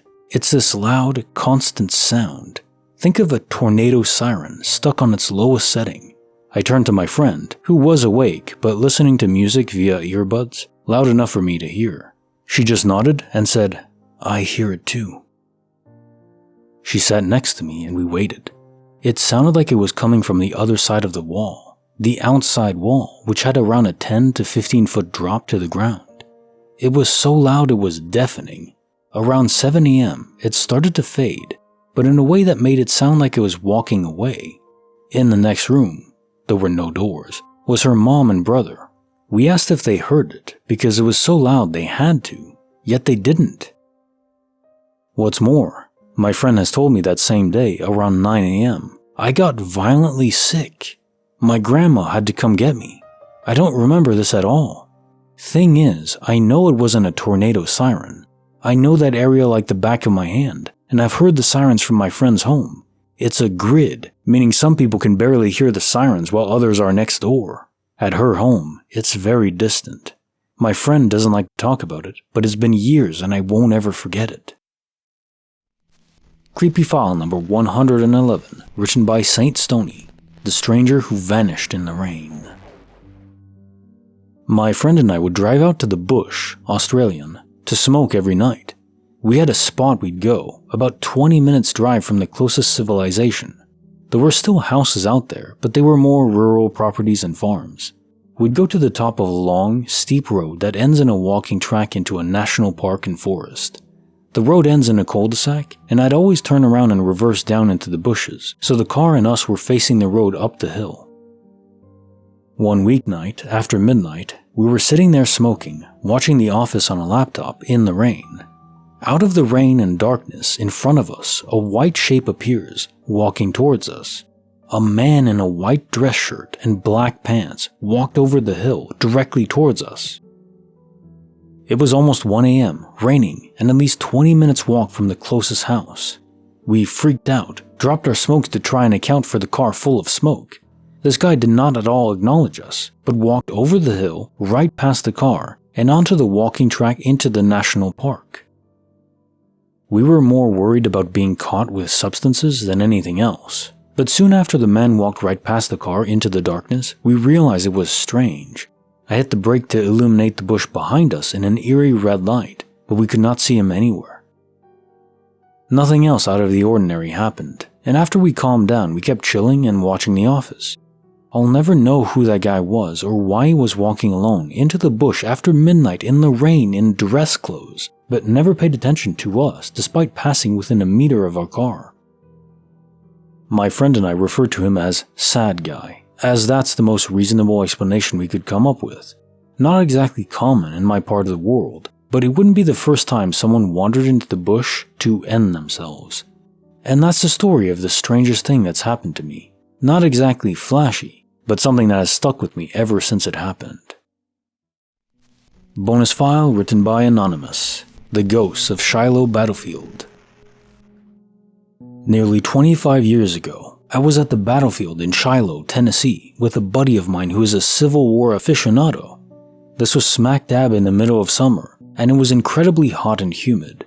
I had been to Shiloh when I was a kid with my dad and my buddy, and I had already been there once or twice, so we knew our way around, knew the layout, knew the history, etc.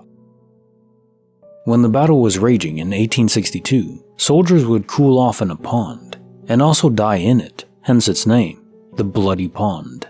Let it be said I'm not a believer in ghosts, hauntings, etc., but that aside, I'll continue the story. We eventually made our way to the Bloody Pond and were heading off in the woods to the east of it to find a marker. As we were walking towards the woods, we passed the Illinois Monument. Then it happened. On an incredibly hot day, a cold wind hit me in the face. I looked at my friend and he had this look on his face like, what just happened? We both talked about what had happened and had no explanation for it. After we had gone to the woods and came back alongside the monument, there was no cold wind, just hot, humid air. We talked about what had happened for years after. I have told my wife and kids about it, along with a few friends. There's still no good explanation for what has happened, as I've never felt a cold wind in the summer before, nor after. Case file number 1255, written by Why Can't I Find a Name? The Space-Time Anomaly at Century Plaza, Los Angeles. I was working at a job site a few years ago in Century City, Los Angeles. We were building the new Century Plaza, a twin skyscraper remodel and practically complete rebuild to the main historic building, but you can't demolish the whole thing. Supposed to be 8, but only 5 underground levels could be made because as they were excavating, they happened upon some Native American remains. Had to do the whole ceremony and immediately set the project completion time back 6 months. So I'm in the basement, or underground parking lot, and I'm with my partner walking a cart with tools and materials down the ramps to the 5th underground floor, last floor down. Only going down 4 ramps from street level. We're talking and laughing and pushing this cart down, down, down. Lights flicker on and off, which was normal since the electricians were working on them. We make a right and can hear the trucks on the street. Beep, beep. We look up and we're back at street level.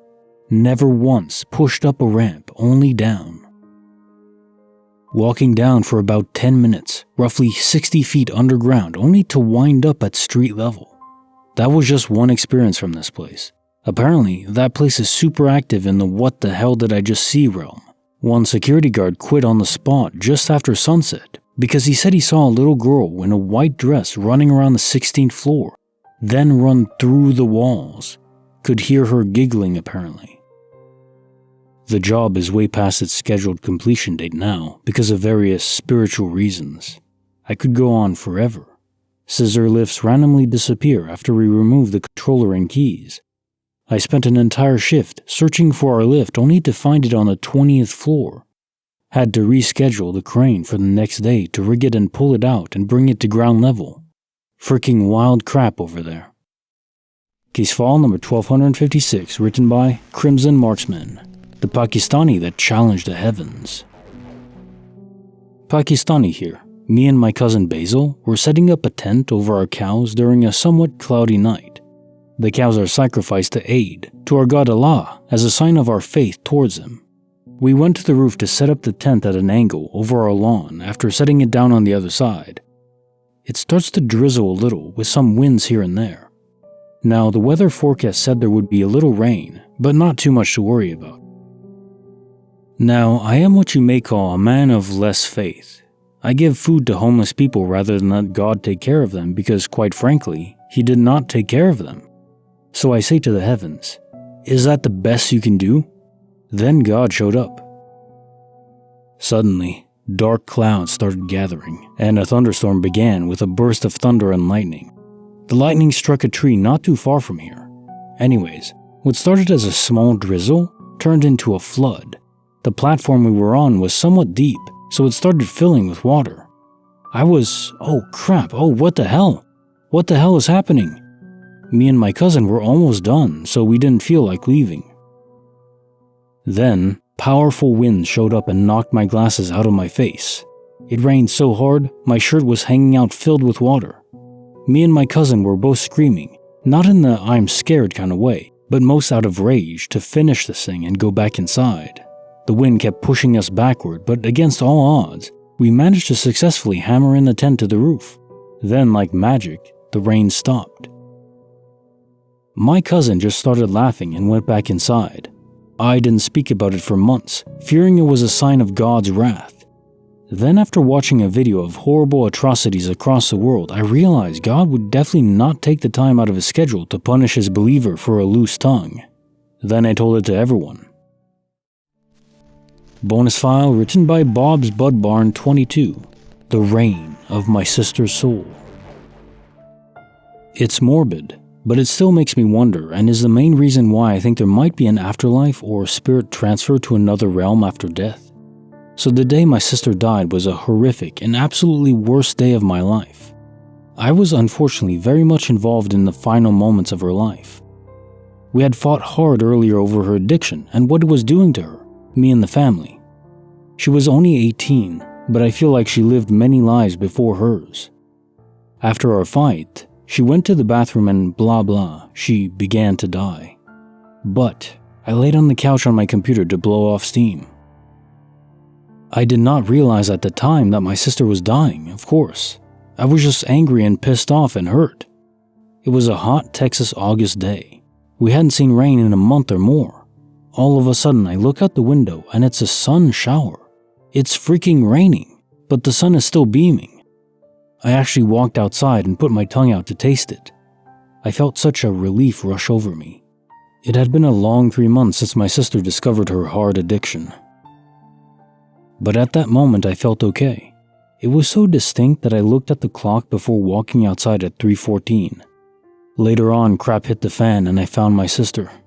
But I was passively speaking with my family in the following days.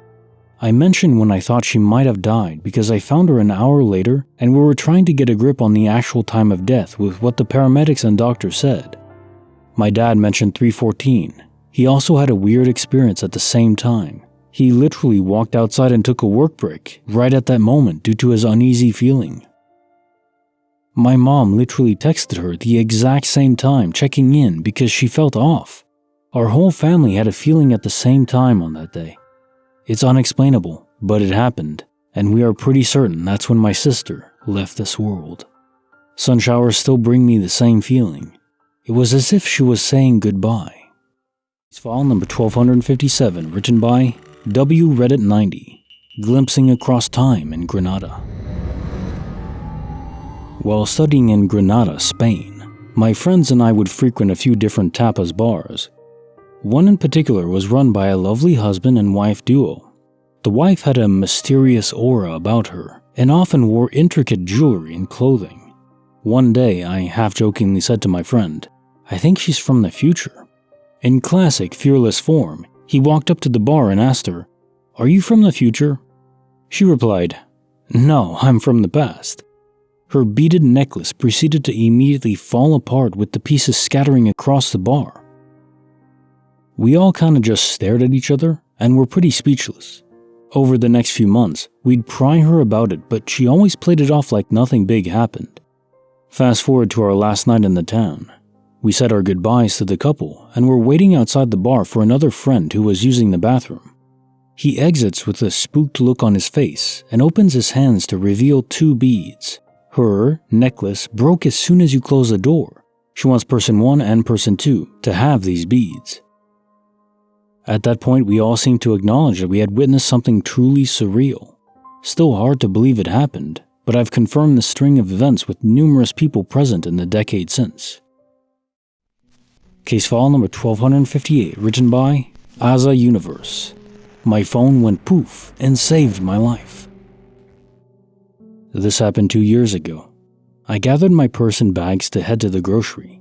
When I walked out to my truck, I realized I forgot to check the digital coupons and weekly flyer. So I got in my truck, whipped out my phone, and looked up the deals. Then I drove 5 minutes to the grocery store. I park and get out, walk into the store, then realize I left my phone in my truck. My list was in it, so I walked back out to the truck and my phone was gone. Thinking someone stole it, I said damn today. I got back in my truck and just drove home. I get home and walk inside only to see my phone perfectly center on my living room coffee table. I stared at it for a second, thinking it wasn't real, but there it was. So I grab my phone and go to the store.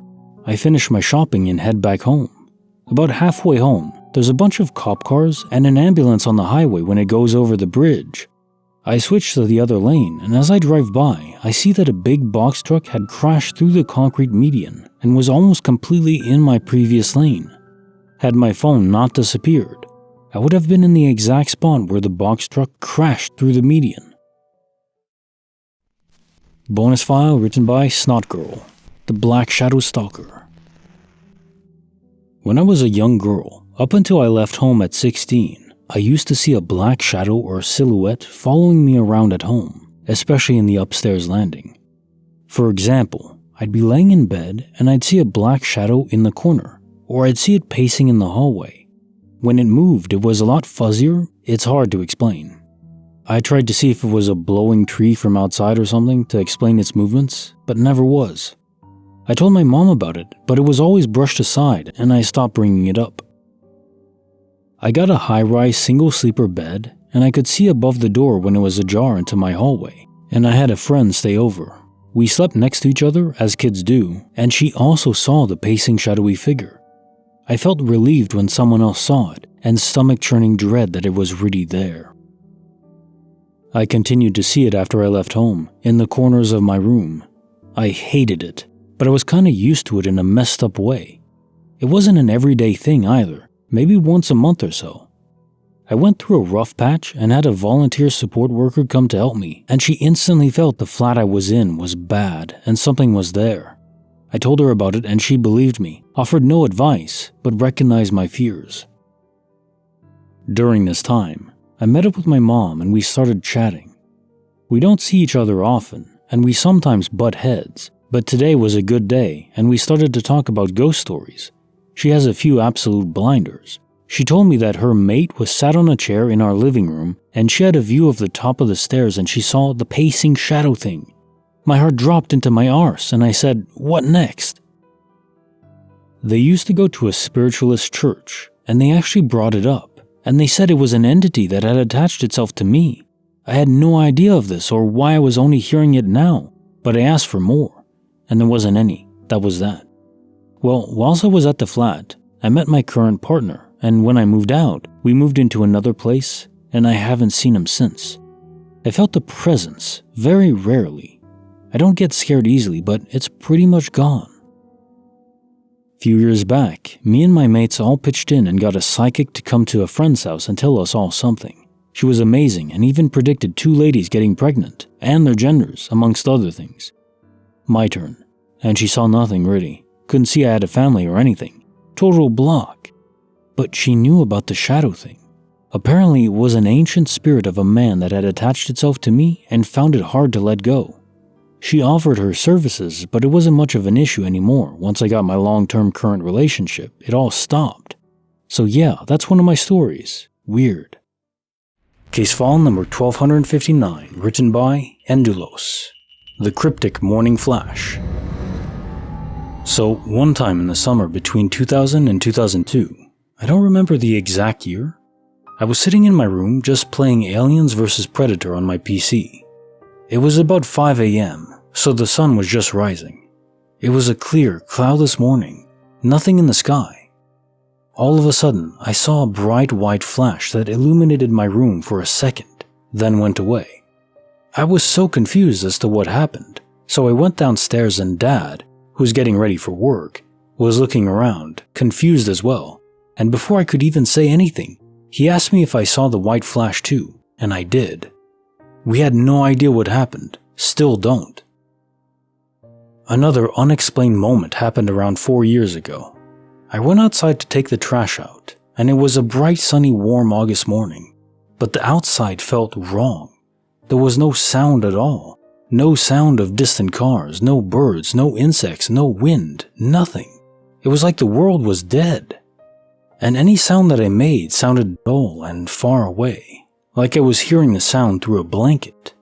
If I went inside, the sound was normal. It was only outside that was like that. I was unnerved, to say the least. After about 5 minutes, the sound suddenly returned.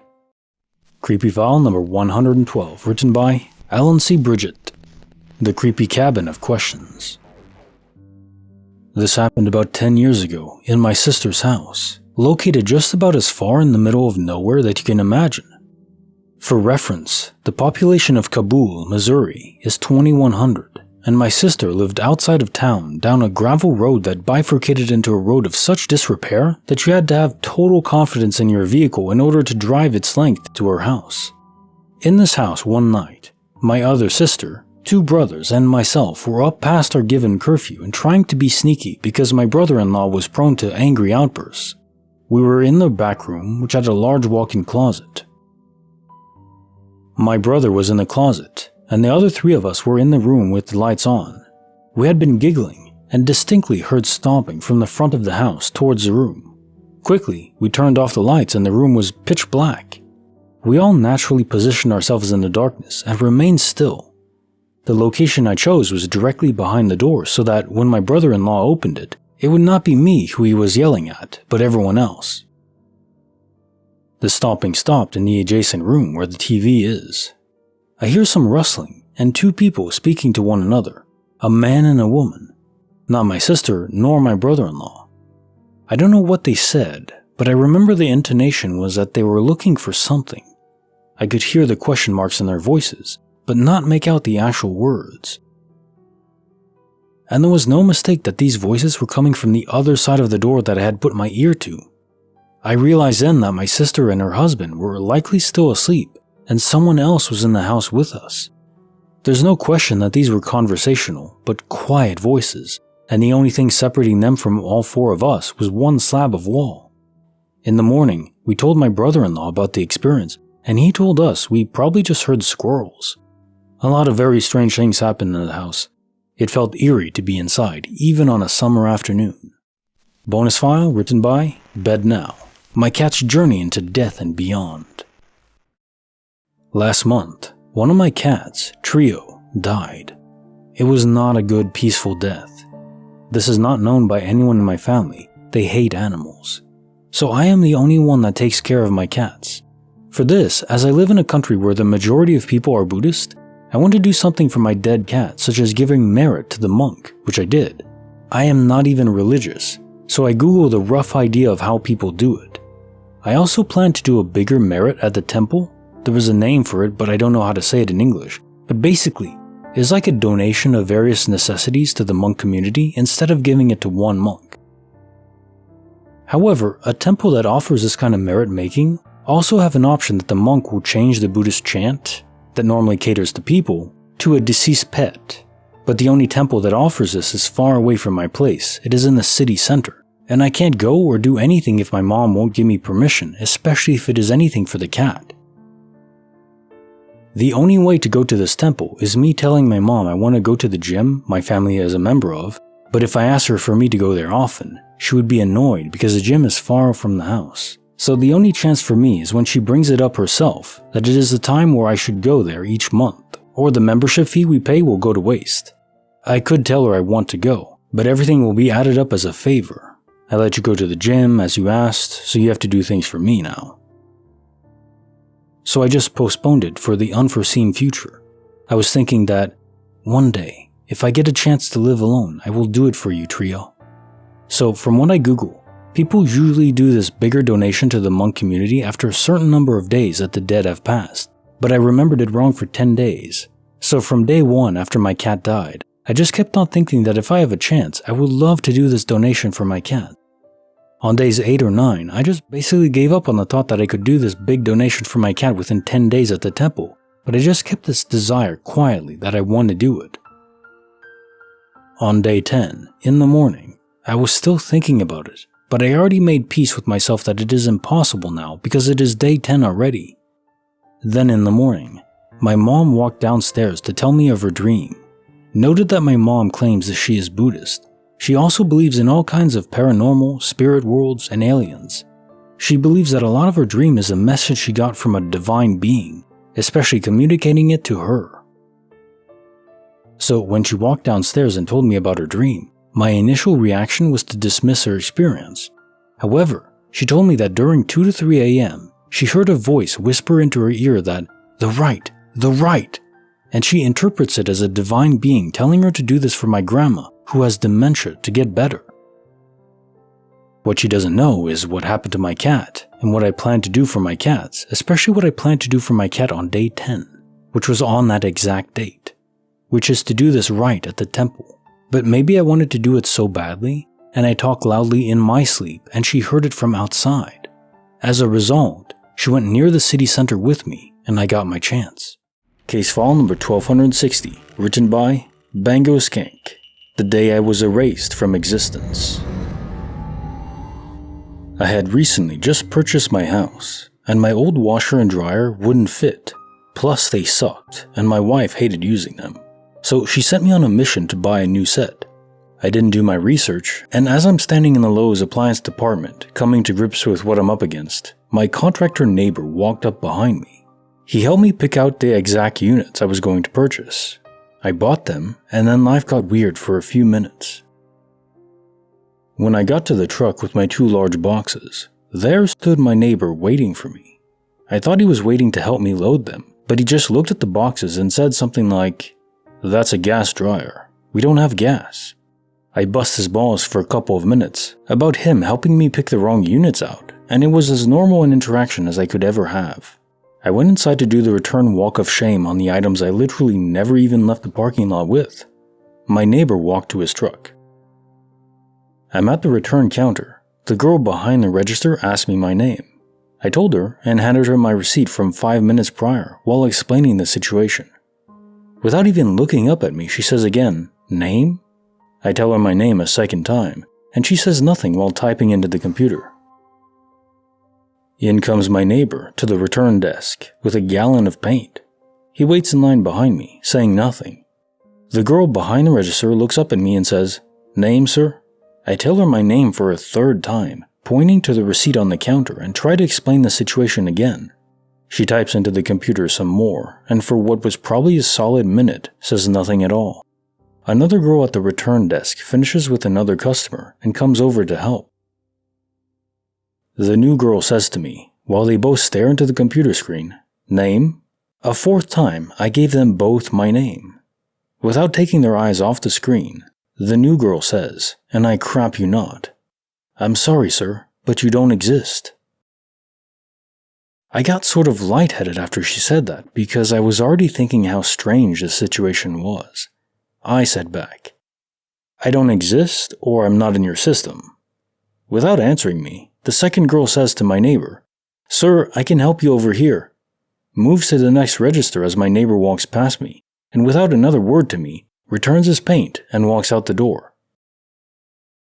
Then, almost as if nothing weird happened, the first girl just says, "My name, here's your return. You'll have to purchase the new ones, and we'll refund you for the ones you mistakenly purchased." Without even going back to the appliance section, there behind me stands a guy with the units I needed on a dolly ready to help me buy and load them into my truck. My neighbor was gone, but when I asked him about it, he didn't think there was anything weird about the whole thing. I, on the other hand, had an existential crisis and only barely managed to hold it together. Case file number 1261, written by BR Mama BR Ma, my dad's bizarre UFO experience. This happened to not me but my dad. He was at a volleyball camp near Roswell, New Mexico, and after it was done, he was driving back. It took 2 hours to get to the apartment he was at. So he was driving for an hour on a straight road. No trees, no bends, no buildings, no turns, nothingness for as far as the eye can see, when all of a sudden, lights appeared behind him. He doesn't think much of it. Maybe they were on the side of the road or something, and keeps driving, when all of a sudden, the lights just speed up, passing him in less than 5 seconds. He was going around 100 down a road that was empty. No other cars or lights or anything but road and loose sandy dirt to the sides, and the lights pass him near instantly. It kept on going and then they're gone, poof, nothing. No lights, no taillights, no dust to the side of the road, no noise of it stopping, nothing. It was gone, nothing more, nothing less. But the whole time it was happening, there was a noise that sounded like an industrial fan near the lights, but there was nothing more than lights. No tires, just lights, bright white lights, that just disappeared in the open desert. Case file number 1262, written by CJ. I predicted every detail of a TV show episode before it aired. This isn't a very long or scary story, but it weirds me out nonetheless. Me and my wife and I watch a TV show called Claim to Fame. The contestants are related to celebrities, and other contestants have to figure out who they are related to based on games and clues they are given. Just for an example, let's say your celebrity relative was Margot Robbie. Some clues might be a Barbie doll, Harley Quinn memorabilia, high heels, etc. Anyway, new episodes of the show come out every Monday night. We went to a concert Monday night. So Tuesday night rolled around, and my wife asked if we want to watch the new episode of the show. I say yes. We make some food and put it on. 30 seconds in, I realize I've already seen this episode before. I start telling my wife that I've seen it, and telling her about some things that were going to happen in the show, and she told me that I was just being silly and didn't know anything because it had just come out the night before. I then told her who somebody's celebrity relative was before the show even told us. At first I just told her she must have accidentally put the episode from last week on and she didn't remember what happened, but then she showed me the TV where it said the release date of the episode, and in fact it was the night before. I'm really not sure what's going on. I knew everything that was going to happen in that episode down to who won the challenges and who got eliminated. There's no possible way I could have seen it before that night. My wife swears that I woke up and watched it while she was asleep. But I know I didn't because I was on PlayStation with my friend all night and went to sleep 2 hours before she left for work. There's no previews for the next episode that could have showed me any of these things, so I'm just so confused. Case notes file 1228. I remembered a song before it was written. These experiences continue to prove to me that the game we perceive to be playing is not in real time. It's rewound from events that have already occurred, at least to some extent. How far ahead reality has already been written or played isn't possible to determine from within the replay that we're experiencing, but far enough ahead in this case to have already experienced this song a few times, enough to have those lyrics embedded into your long-term memory, for them to feel, again, as if you were remembering a song that was in the 70s that you'd listened to probably hundreds of times. It's all up there in your noggin. You just don't realize it until the memory is called upon. Case notes file 1229. The unreal power of the eyes. I think this is another instance of future knowledge continuously gobbled up by your subconscious mind, fed to your conscious in the form and feeling of the eyes as you described. Or I think how most people would describe it, spidey senses. I have it too. Not to the extent you described, but it saved me from external harrowing events here and there. I remember one time walking near downtown Montreal, listening to a podcast, somewhat late at night, but there was still light out. I was looking straight ahead, mostly slightly down, but not paying much attention to my surroundings or anything above me. Then I stopped walking. No reason to. I just stopped. I knew it was like I wasn't even in control of my body, in a certain sense. And a few seconds later, a somewhat thin, probably IKEA shelf board fell down on the sidewalk. I think probably from like a bookcase or something. It wasn't too long, but it was notable. Around where I would have been if I had continued walking. No idea what apartment it was from, too high up to see it. I doubt it would have killed me, but it would have left a nasty bruise or scar, maybe a concussion. Just goes to show you that what's going on inside here is more than we are consciously aware of. Sentience that we experience is a tiny little sliver of nothing compared to the total ocean going on in there. So never underestimate your subconscious. Case notes for file 1230, the Chiropractic Guardian Angel. So chiropractic medicine always intrigued me. There's a certain logic to it. The idea that if you alter the orientation or pressure in the spine, it can relieve or even cure other maladies. But that said, the spine is not something I'd mess with without rigorous study. The logic, of course, is in how vital the spine is to the function of the human body. There's no doubt about that fact. But I don't want anyone messing with my spine if it can be avoided. If you do need some sort of spinal treatment or surgery, well, best see a trained surgeon for that, right? Much more expensive, but I'd bet less risky. The Grandma Guardian Angel appears to agree with this assessment. And now time for the fact of the day. Tea time. Since the end of World War II in 1945, all British tanks have been equipped with all the items needed to make tea, including a boiling vessel that heats water. Well, yeah, the British love their tea, that's the whole meme. If you need something to sustain yourself, and also a way to treat water, it makes sense to have that, or in this case for me, I'd prefer coffee. Coffee is so much better than tea, I don't even know why people drink tea, to be honest. But it makes sense, because you want to make sure the water is disinfected, boil away all the nasties, and then drink dirt water, but okay, to each their own. Case notes for file 1231, the Mysterious Wolfman. The fact that enough people witnessed it to create a local news story is really remarkable, especially given the town you lived in was small. But then again, I do notice that small town folk usually pay more attention to their surroundings and property than those urban city dwellers. Lycanthrope, man-wolf, werewolf. Lots of names for what we describe as men who shapeshift into beasts of the night. You mentioned it being late at night, but not if the moon was out. Presuming it was, this is one of the more direct accounts of lycanthropy. Keep in mind that werewolf lore is Old English. It goes back deep in time, even into the medieval era. The curse of lycanthropy was also considered by some scholars as being a divine punishment. Werewolf literature shows many examples of God or saints allegedly cursing those who invoke their wrath with lycanthropy, such as a case with a Lycaon, who was turned into a wolf by Zeus as punishment for slaughtering one of his own sons and serving his remains to the gods as dinner. Freaking crazy. Zeus was not a friendly person, let's just get that right, friendly deity. Those who were excommunicated by the Roman Catholic Church were also said to become werewolves. It's like the divine spark was robbed of them, and then they become werewolves. Not man, not beast, somewhere in between. And now time for the facts of the day. The sun is large enough that approximately 1.3 million Earths could fit inside, if squashed in. Or if the Earths retain their spherical shape, then 960,000 would fit. But can you visualize that number of Earths? Go outside and walk, say, 1 mile.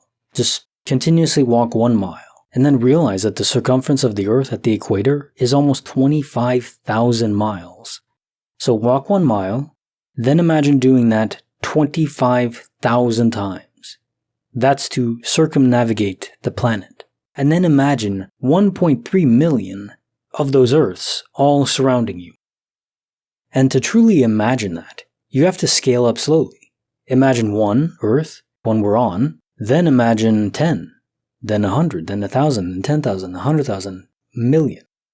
You have to slowly scale it up in your mind. Start adding those little blue marbles one at a time. Only then do you truly appreciate how unimaginable the size of the sun is. We can't even truly grasp. Second fact, There's a planet made of diamonds twice the size of Earth, the Super Earth, aka 55 Cancri E, is most likely covered in graphite and diamond. So if you were to go there, presumably would pay for the fuel costs to get there and back. Of course, it would take quite a while, so probably not going to happen anytime soon. Still, it just goes to show you that what we perceive as valuable really is mostly down to practicality and use. Diamonds have a lot of uses, but also scarcity and rarity, which is also why diamonds on Earth not really that rare. We can make them now synthetically, and they're even better than the ones we find just in the Earth. Diamonds aren't really, they're useful, but not really that valuable. Gold, on the other hand, is, because we can't make gold. Gold isn't just made in a star, by normal fusion. To get to gold beyond iron, which you can't normally fuse beyond iron in a star, you need a supernova. That explosive event is what creates gold. That's all the gold we have is from dying stars exploding in ultra-violent events. That's why I like gold a lot. It's pretty spectacular. Case notes or file 1232. Galileo's eerie alien secret. Well, that's the end of my night if it ever happened to me, that's for sure. I have a phobia of watching TV or a show on my computer, and then it transitions into where the characters know I'm watching them, and they start watching me. I don't think there's a word for this exactly, for this fear. I don't know it. But anyways, this would qualify. With the added alien horror twist, and it's not all in your mind since your brother saw it too. Was it a hacked broadcast? That used to happen a lot back in the day. There's a Max Headroom that comes to mind. But given that there were no accounts of anyone else reporting this, if it was a hacked broadcast, a ton of people would have seen it. If it wasn't a hacked broadcast, then some aliens messing with you? I always wanted to be aliens, but they probably have stuff better to do than just messing with a random person's broadcast. Case notes of file 1233. My middle school friend was a wizard. It feels pretty cool how all this is rationally explainable to me. Beyond your friend being a wizard, which has a certain childlike appeal, even into adulthood. After all, I'm still waiting for my Hogwarts letter, hasn't arrived yet. Looking around for owls. To drop the temperature in the room required significant energy drain. All that heat energy. We know spirits can accomplish this, so why not our own soul that is tethered or embedded within our own bodies? A spirit is just detached from the body, but it's still there. Your friend discovered how to will that energy drain from his own soul, so basically siphoning energy into his own soul. I wonder if he felt like more energized after that. I don't think you feel your soul, so probably not, but it's interesting. And then dreamscaping, projecting his soul into your mind as you slumber. Nothing particularly wild about that for us, we know about that going on. What is wild is the fact that he had mastery and control over this ability. I've never heard of someone having that level of control over it. That's what's spectacular. I wonder if evolution is at play though. Some random mutation that altered his mind sufficient to be more able to directly interface and control his soul. I think even the CIA was trying to study this, seeing if you could remote view areas. So not directly in people or their dreams, but still like physical areas of the world. And I think there was some success with it. So maybe some people, very rare, have that ability to control their soul more, direct it, almost like a pet. Case notes for the creepy file number 107, Haunting at the Cliffs of Mayo. So reading your description makes me excited to visit the Cliffs of Mayo one day. Never been to Ireland, but it's always been interesting to go. The Irish spirit is pretty strong. Had to be given the famine. If your culture evolves from that, it's going to be pretty hardy. I'm reminded of the scene in Harry Potter with Dumbledore just apparating on a cliffside on the edge of a coastline in a tumultuous sea, waves crashing on this little cliffside. They're kind of in the ocean, but just near the coastline. Such a nice scene and amazing music too. What a sight that'd be in real life though. And I doubt she was a banshee. Those creatures are terrors to hear. They also don't drive cars. It would be a very modernized banshee, boss babe going to work. Just don't be around when they scream or they get angry. And now time for the facts of the day. The circulatory system is more than 60,000 miles long. This fact really just represents that we have so much, you could say circuitry in our body. It's more like plumbing, I guess. There's a lot of tiny capillaries, tiny veins, and then, of course, the larger arteries. But there's so many of them. And your blood is constantly flowing through all of it, all the time. Your heart is pumping along, keeping that pressure elevated and blood circulating. I find the human body as fascinating as space. Even though I don't really understand it, I'm not a doctor, wouldn't even approach that, but I have another fear of any needles going in my veins. It's not just a fear too, I have a physical response. If I need to get my blood taken or anything, when the needle goes in, I feel odd, a bit, lightheaded and everything, but I'm okay. Then when the needle comes out, my body shuts down. My heart rate collapses, blood pressure collapses. At one time I even fainted. It's not the pain. The pain is, annoying, but it's fine. It's just a physical reaction to it. My body really does not like anything going into my vein.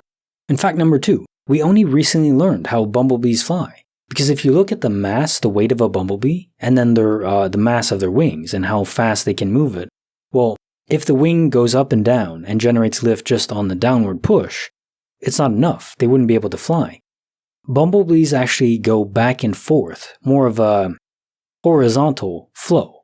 And this creates a type of lift that is in both directions. And when you do both directions, then the weight of the wings is enough to generate enough lift. So it's pretty cool that not just, it was in 2000 or something that they figured it out, but just goes to show you that there's a lot of little mysteries that maybe don't get a lot of focus because they're not that important, but we didn't have it figured out for, quite a while. Okay, so let's file 1234. When pizza disappears.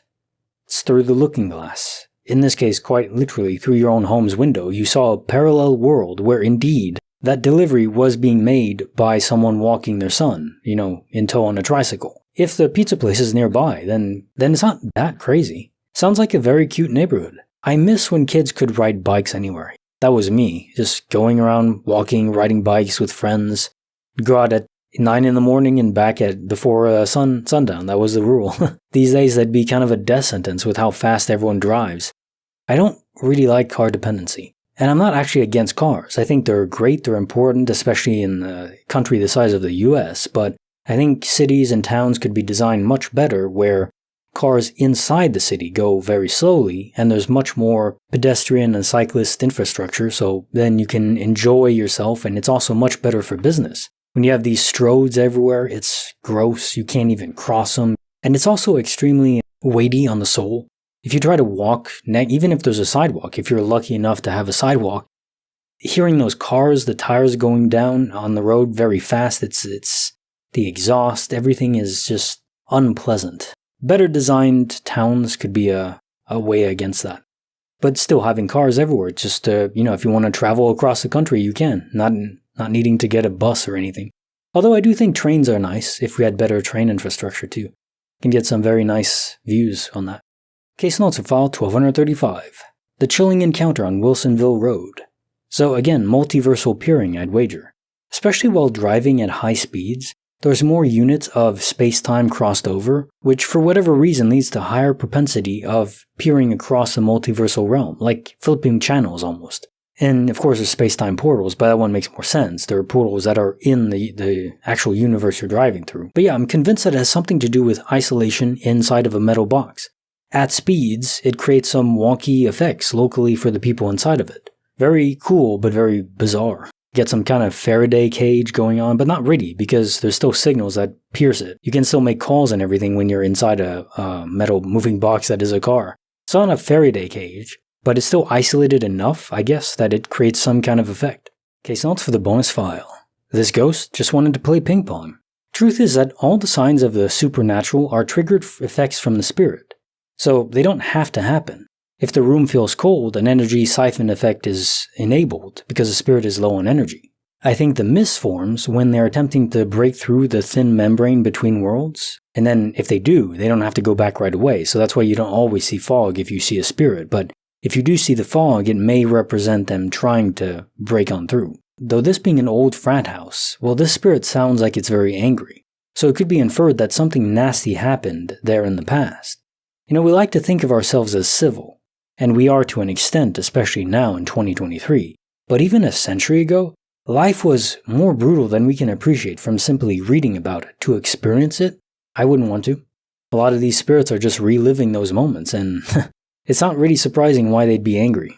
And now time for the facts of the day. Black holes have theoretical opposites, white holes, where a black hole is an area beyond the event horizon where it's often said that nothing can escape it because the escape velocity is too high. And that's true, but it's more than that. A black hole, if you're inside the event horizon, as you approach the event horizon, all vectors of space itself and time diverge away from the entrance where you came in from. And after you cross the event horizon, there is no more outside. For all intents and purposes, you're in a new universe, and there is no outside that universe. Doesn't matter how fast you move, all vectors of space-time point towards the singularity. Even if you somehow went faster than light, there's no outside to travel to. It's pretty trippy. And then, of course, it's theorized that maybe when you reach the singularity at the center, it formed a white hole where things are expelled, or can get expelled. If, of course, you weren't spaghettified by the gravitational effects, where there's more gravity at your feet than at your head, so you're stretched constantly until you become this string of atoms. Now, depending on how big the black hole is, the bigger, the less effect this has, and also depending on rotational speed, there are large enough black holes where theoretically you could cross into the event horizon and approach a singularity without being spaghettified. And if you could do that, and then reach it, and there's a white hole, then maybe you emerge somewhere else. It's basically a wormhole through space-time. And maybe even through the multiverse. So you emerge not just in a different place, but also a different universe altogether. All of that is just theory, but it's interesting theory. And second fact, the sun's mass takes up 99.86% of the solar system. So it's again, trying to consider just how small we are. Not in a bad way. It means there's so much space for all of us to expand into. And the sun, there's ways to siphon away mass from it. So if we need a lot of hydrogen, well, we got plenty available.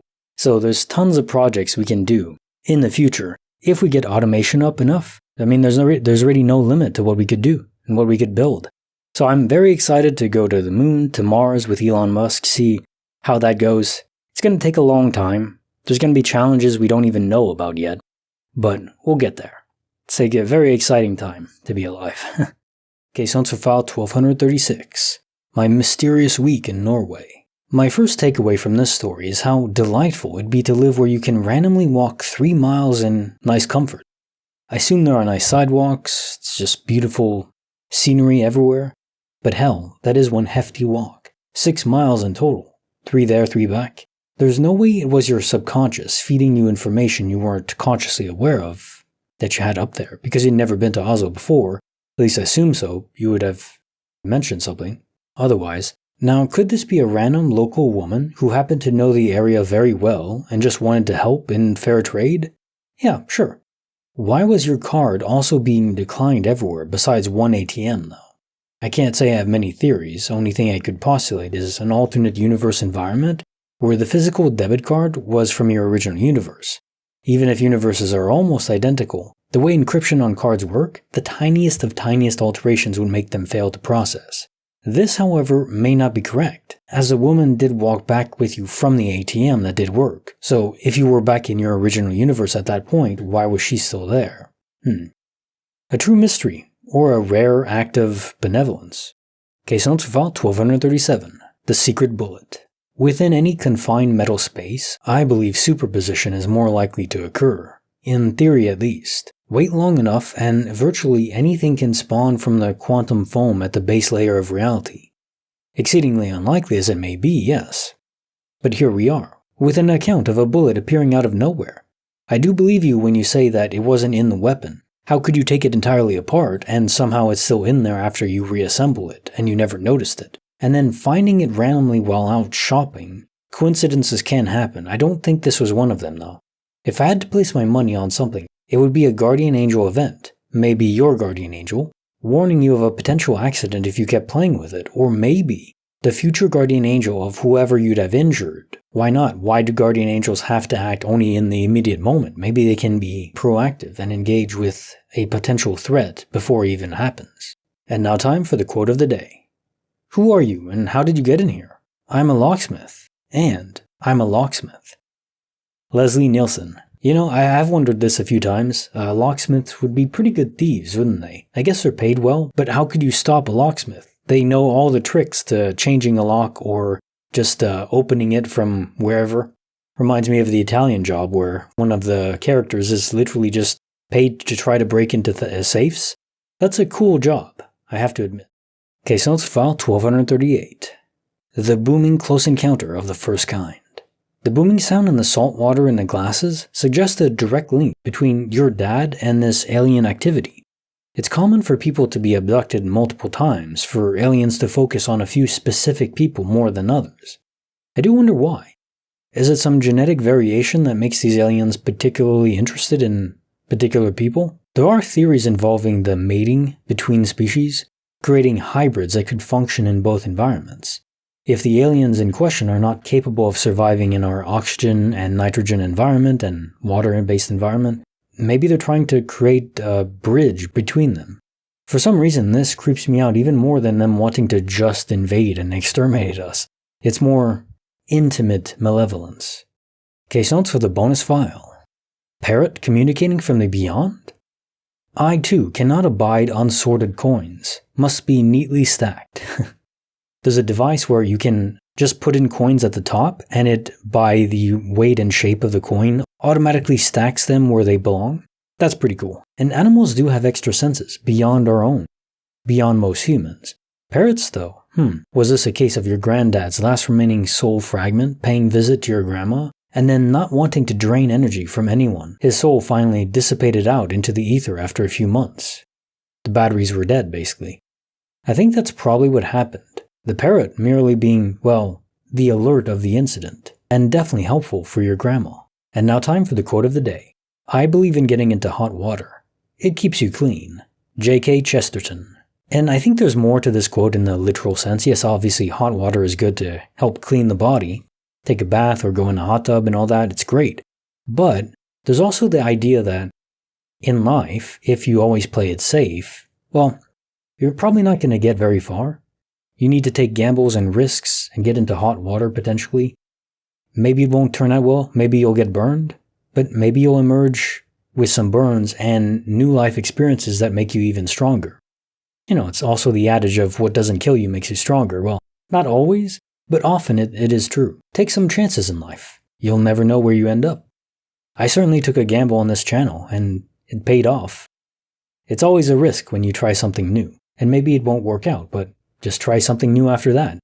Maybe you'll keep getting burned, but you can survive it, and eventually, you get a nice prize. Case notes file 1239. A strange afternoon I can't remember. So autopilot is a real thing, where we aren't consciously aware of our actions, but as we've done so many times a single action, a single event, we run through it without realizing it. In this case, just using the internet, studying, I guess. So it's more like advanced sleepwalking. Maybe directed by some other entity as a kind of puppet master. I sometimes wonder if sleepwalking involves another force controlling us, almost like us taking over a Sims character in a video game, just directing them and then they can be left on their own, but they don't realize sometimes we take them over. Sometimes the soul takes over. Case notes file 1240. My worthless precognition. Yes, neat, but not terribly useful. Like many genetic oddities some humans have, most can be fun gimmicks, but not exactly life or world-changing superpowers. But that's okay though. One thing this does grant you is a first-person perspective of true reality, the buffer behind the curtain. You can peek behind it. Just take a little glance. Randomly for unknown reasons, you don't control when or what you see, but you do see the film being played. You can't alter it because the film was already acted, edited, and published. But you can see it being played. You can see how the sausage is made, a little bit of it. Still, one day perhaps you'll get a glimpse of the next act, a very important one, and who knows, maybe it'll glimpse the very end of the tape, just before real choice re-enters into the picture. So don't discount this power. I think there'll be more to it eventually. Case notes for file 1241. How my dead uncle saved me from a Greek wildfire. So I know this was a long time ago, but I'm still sorry for your loss. I don't think telling your dad what you heard would disturb his peace, though. And to the contrary, I lost my granddad too. Not exactly the same, but still. On my mother's side a couple years ago, if I knew with an actual first-hand account of someone hearing his voice speak to them, let's say, it would help them find documents they had no idea where they were. Well, it wouldn't be closure, no, but rather the opposite. Proof that closure isn't even necessary. That's even better, in my opinion. Case notes for the creepy file number 108. How a complete stranger got my prescription. So most likely this was no accident. Sadly, over-the-counter medications do fetch a good price on the black market. Someone knew you well enough to know you took medicine and deliberately impersonated you. That's my guess. Apparently, by your description, you didn't need an actual ID, just a signature, which isn't too hard to forge. And I mean, honestly, do people even really pay attention to how identical each signature is? I mean, I know my signature is terrible, especially these days. Who even writes anymore? The last time I signed for anything was, well, I mean, just like digitally on a notepad, when the delivery driver comes. You don't even use a real pen. At least then I didn't. I don't even know what my signature will look like now, so I don't know. It seems like it's not too difficult if you wanted to steal it. So that would be my guess, just someone stealing your medication. Still creepy though, because they would have to know your name and that you took medication. So it would be someone maybe you didn't know, but that someone who knew someone that knew you. Now time for the quote of the day. There's a fine line between genius and insanity. I have erased this line. Oscar Levin. So yes, that line is success or failure.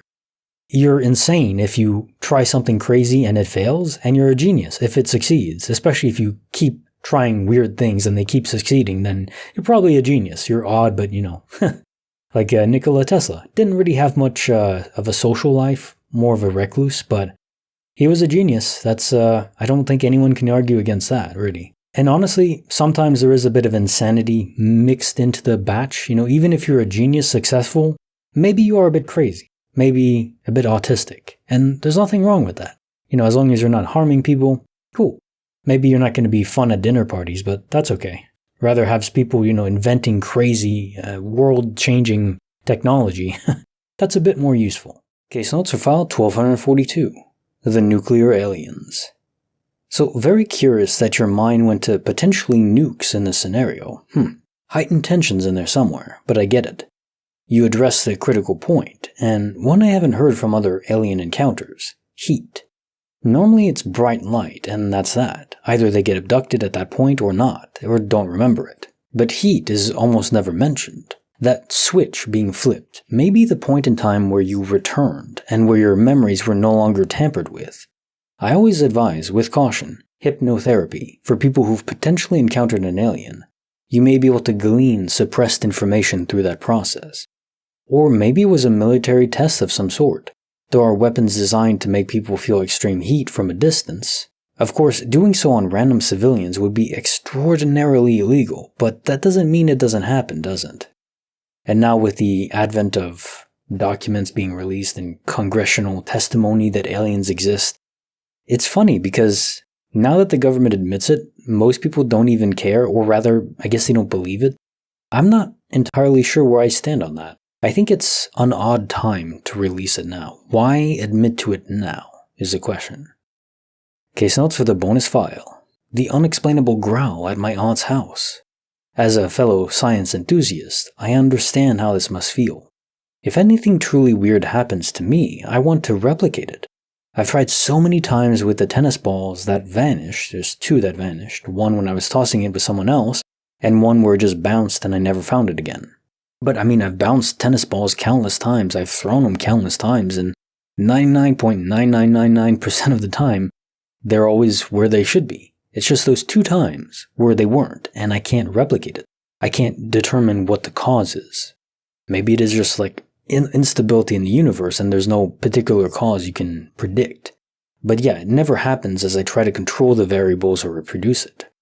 It doesn't mean it isn't happening, of course. But it's so frustrating to not be able to definitively prove it because I can't reproduce the outcome. If I could, then I could record it and there'd be actual video evidence. That'd be amazing. So in this case, in this story, I can sit here and infer from all the countless stories I've read, the patterns ingrained into my brain now, that this is almost certainly an echo of a past life. Or a ghost, as most will say. Yes, even from dogs, I think they have spirits as well. I'm not sure about insects, I don't know where the cutoff point is, but I think to a certain level even animals are sentient and they have souls. Maybe it has something to do with a certain amount of intelligence that is required to play host to a soul, I don't know. But it does make you imagine all the horrors that take place in a slaughterhouse then. I'm sure there's a lot of haunted slaughterhouses if that's the case. Wouldn't want to work there. And now time for the facts of the day. Human teeth are the only part of the body that can't heal themselves. I think part of our eye as well can't. Generally, our body is able to heal themselves, and different approaches we can take as well with stem cells to inject the body with cells that can enable the body to use them to reconstitute an area or an organ or a part of skin and stuff like that. Stem cells are like this base template that can be used to do anything, almost. Pretty amazing. But yeah, teeth, I think they have some ways to infuse the enamel if you go to the dentist. Like the stuff you buy from the store, the toothpaste, I don't know if it really does anything. Maybe a little bit. But yeah, there are ways to repair it externally, but not through the body itself for teeth. So brush your teeth, and if you don't like flossing like me, get a water flosser so you don't have to like drag a string through your teeth. My teeth are very close together, so I don't like doing that. It's very uncomfortable. But the water picket, that works fine. Just brush your teeth and water floss if you can. And the other fact that is a bit funny, Fruit Loops are the same flavor, no matter the color. And I swear that's not true, but it's true. Your mind infuses certain sensory inputs based on expectation, not always reality. Case notes file 1243, a time warp adventure in the woods. So yeah, exploring the woods for no good reason is the best possible reason. I would do that all the time as a kid. Less so now. It's kind of hard in these places where I've lived now. Every bit of wood is either a park, which is fine, but it's the same thing every time, or it's just private property everywhere. So there's not really a lot of places to just go wander in the woods. I have to go a bit more rural for that. Eventually. Anyways, isolation is the key. At the micro level of reality especially, but at the macro scale too, I think. The more alone we are, the less time is in accordance with everyone else's time. It's thought that only extreme relative speed creates this time distortion, and that's how it should be based on known physics, but there are too many accounts of people lost in the woods or lost in abandoned places or odd places or even in elevators. We're just isolated, and then time doesn't flow the same way as it should for everyone else.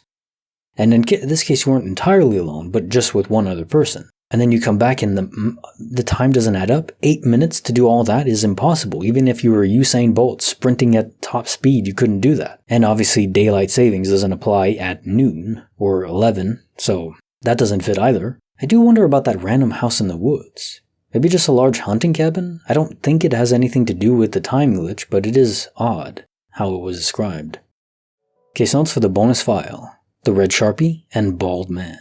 So I have no clue about the bald man other than a kind of spirit that was very manifested, but only in the face, not the body. If you think about it, there's nothing saying that if you're a spirit and you manifest in the mortal plane, you have to bring your whole body along.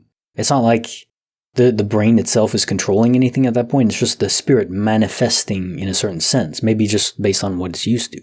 I suppose it could also mesh with the Sharpie incident. I think spirits with effort and energy can conjure physical mass into the world, or maybe pull it from different locations. Maybe he brought it from somewhere else in order to send a message. I'm guessing none of what was written or scribbled was discernible though. Writing as a ghost is no easy feat if I had to guess. It's like trying to write with your left hand or your non-dominant hand. It would explain the pleading kind of face too. He wanted or needed something but couldn't get the message across. I don't think he was malicious. Case notes for the bonus file.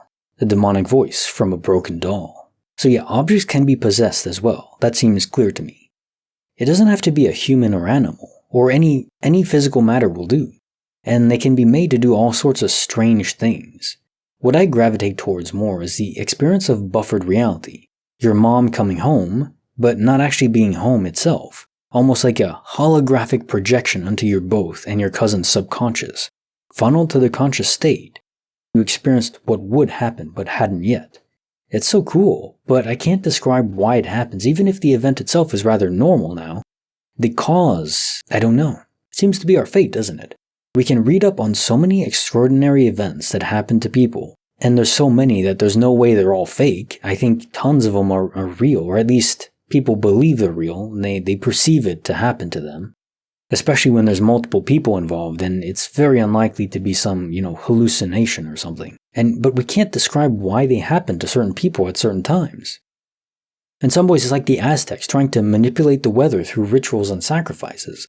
We're not at the level of fully understanding this, not yet. All we can do is see that it happens. There's a quote from a great show, sci-fi show, The Expanse. Not a spoiler or anything, but it's a person that says, monkeys and microwaves. And the intent of that is, I don't remember the full quote, but basically the idea is, if you put a monkey in a room with a microwave, maybe they'll push a few buttons eventually and turn on the microwave. And maybe they burn themselves. But they won't know what the hell a microwave is, or understand how it works, or anything. They just know that they pushed a few buttons and it hurt them. But that doesn't mean that it's a weapon or it's meant to harm you. You just don't know what the hell's going on. You can't discern the full picture. It's a very interesting way to think about it. And now time for the quote of the day. Thanks to the interstate highway system, it is now possible to travel from coast to coast without seeing anything. Charles Kuralt. Yeah, the interstate highway system is a great achievement, but it's funny because it wasn't meant for everyone to use it. It was meant more for the military movement and also for delivering goods and stuff, which makes sense. But now everyone uses it and yeah, it's efficient. But I think we're too focused on efficiency. And you see that in the design of our cities where it's just endless oceans of parking lots and there's no soul there. It's efficient, sure.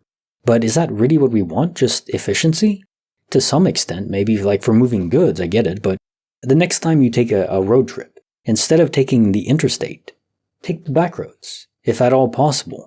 You'll see so much more of the world that you live in, and I think that's better. You'll still get to your destination. Maybe it'll take a bit longer, but that's okay. It'll be a better journey. Remember, the journey is just as important as the destination, sometimes more important. Case notes for file 1244. A James Dean song, foretold of tragedy. So I share a love of motorcycles or e-bikes or bikes of any kind. Cars never felt natural to me, and they're so lethal. Part of it I think is that you're positioned on one side instead of being centered, so it doesn't feel as normal. I'm sure eventually it becomes normal, but I'd rather just have a motorcycle. And the other thing is with a car, one mistake and people can die. It's possible on a motorcycle too for sure, but far less likely to kill someone else versus a car. The risk is front-loaded on yourself, and I'm okay with that. I'd rather have the risk on me instead of on other people. Now that said, everyone should ride carefully and not engage in any speed demon activities as tempting as they may be, and they are tempting. These stories do illustrate the dangers of biking, yes. Was it a real omen though? Maybe a guardian angel interaction, effectively warning you away from a near certain accident later on. I don't think it was like a cursed bike or anything, and even with great gear and not traveling too fast, it can be fatal. Or maybe worse, injuries that aren't fatal but you'd wish they had been. Being paralyzed, for instance, trapped in your own body, unable to move on your own. That would be a fate far worse than death. Case notes of file 1245. My mom's psychic warning before a car accident. I think your mom received a kind of future knowledge that her subconscious couldn't properly convey to the conscious, no more than as an emotion, a strong gut urge without truly understanding what it meant, in this case that there would be an accident and the injury would be focused on the chest area where the seatbelt is. Of course, she didn't see the accident, she didn't see the seatbelt, she just knew where the injury would be. The connection of love that was infused with pain. And I do understand her reluctance to talk about it. Who wants to think that a random strong emotion can be connected to the future, an event that's going to happen a few minutes later? It would make anyone anxious. In a certain sense, I wouldn't want that power. Case notes for the creepy file number 109. Codes and secrets at the Denver airport. So I don't think it is a joke. I do think it was likely a code of some sort, but for what I have no idea. Bunnies and Easter when it's not Easter? So yeah, I wouldn't even hope to guess at what it meant. The Denver airport location always creeped me out. There are so many conspiracies surrounding the airport, and while most aren't exactly accurate, it's still interesting to ponder. And yes, this wasn't the same location, but just speaking of the current airport as it is now. For instance, there's a conspiracy of the coordinates given to the humans by the aliens in Spielberg's Close Encounter of the Third Kind take you to the Denver International Airport. Now in reality, these coordinates land 51 miles northwest of the airport. Although it's still pretty damn close. I wonder why those coordinates. Maybe they were just random and it's a coincidence, I don't know. Bit odd though. While tons of conspiracies don't pan out in regards to the Denver airport, that damned statue I can't shake. It's so creepy. Why would anyone design that for a prominent airport or any location? I don't get it. It's so bizarre. Okay, so now for the bonus file, the ghostly game of dodgeball. I find myself thinking about my only church experience, well, 2, counting the one with my grandma 2 years ago. There is an impressive atmosphere in most churches. My guess is it relates to the intense focus of minds that congregate there on a specific topic. When pooled collectively, the mind affects the charge in the air, I guess you could say. Best way I can describe it. Now, as for the ball, I guess a lonely ghost, probably a child. How could you not be lonely, tethered to one spot, reliving the same moments again and again? It would drive anyone mad, or at least lonely. And now time for the quote of the day. A door is what a dog is perpetually on the wrong side of. Ogden Nash. Very true. Very accurate for Mr. Ben.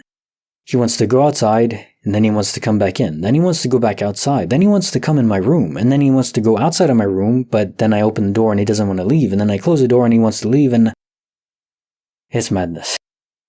But that's the nature of chaos and dogs. I still love them. They're too good for us, even if they can't make up their minds. Okay, so notes for file 1246. Chased by an unseen nightmare in a fjord of Norway. So it's not at all surprising you had an unsettling soiling incident, given the unfathomable fear and burst of adrenaline that went through your system. No shame in that. Would happen to anyone in that situation. Hell, I doubt most would have escaped with their life. Even your dog lived through it. Very happy to hear that. I wonder sometimes, when we're all out there alone in the gargantuan wilderness of the world, and a parallel vision is triggered where we see and experience another reality entirely, maybe when so isolated, we can connect to other universes where there are very different beasts lurking around. More so than in the adjacent universes, which would be extremely similar to our own. There wouldn't really be any different beasts. But if you go to a universe really far out, there could be very odd beasts indeed. Could even explain Bigfoot sightings. Maybe people are seeing all manner of creatures out there that may even be labeled supernatural relative to what we're used to, but they're just normal over there, in those universes. It may explain how you got away too. The beast wasn't truly able to interact with you. The stone mist never actually hit you. So in a sense, even the rock falling was sort of an illusion. Not an illusion, it really happened, but in a different universe. You saw it and felt it, but it wasn't where your body actually was, it was just your soul. And your soul kind of went for a horror joyride. Your dog too. And now time for the quote of the day. Love is an irresistible desire to be irresistibly desired. Robert Frost. I do love this quote. And it speaks to a few things. The first thing that you have to think about is, it's okay to want to be loved. Everyone has that desire. I mean, if we're honest with ourselves, we want to find someone that finds us to be irresistible and to be with us and want to spend their life with you and make a family and all that. On the other side is, if you want that, you have to consider, how do you make yourself irresistible to someone else? You're never going to be irresistible to everyone. That's impossible. But if you want to be loved, you need to be worthy of love. And not worthy in like this cosmic moral sense, but just in the sense of pragmatism. What do people want? You know, if you're a guy, you want to be someone that is dependable, reliable, intelligent, mature, resourceful, someone who has accomplished stuff in life and enjoys having fun and doing adventurous things. I think most women would want that. And if you're a woman, similar traits, but also being kind, sweet. I think just being kind and sweet is the most amazing thing ever. Especially these days where so many people are bitter and unpleasant. No one wants to be around that. Embrace the fact that you want to be desired, but also work to be worthy of that desire. Case notes for file 1247. The 5-hour drive to nowhere. Aliens might have been involved here. It has all the classics of an abduction. Late at night, isolated area, dark.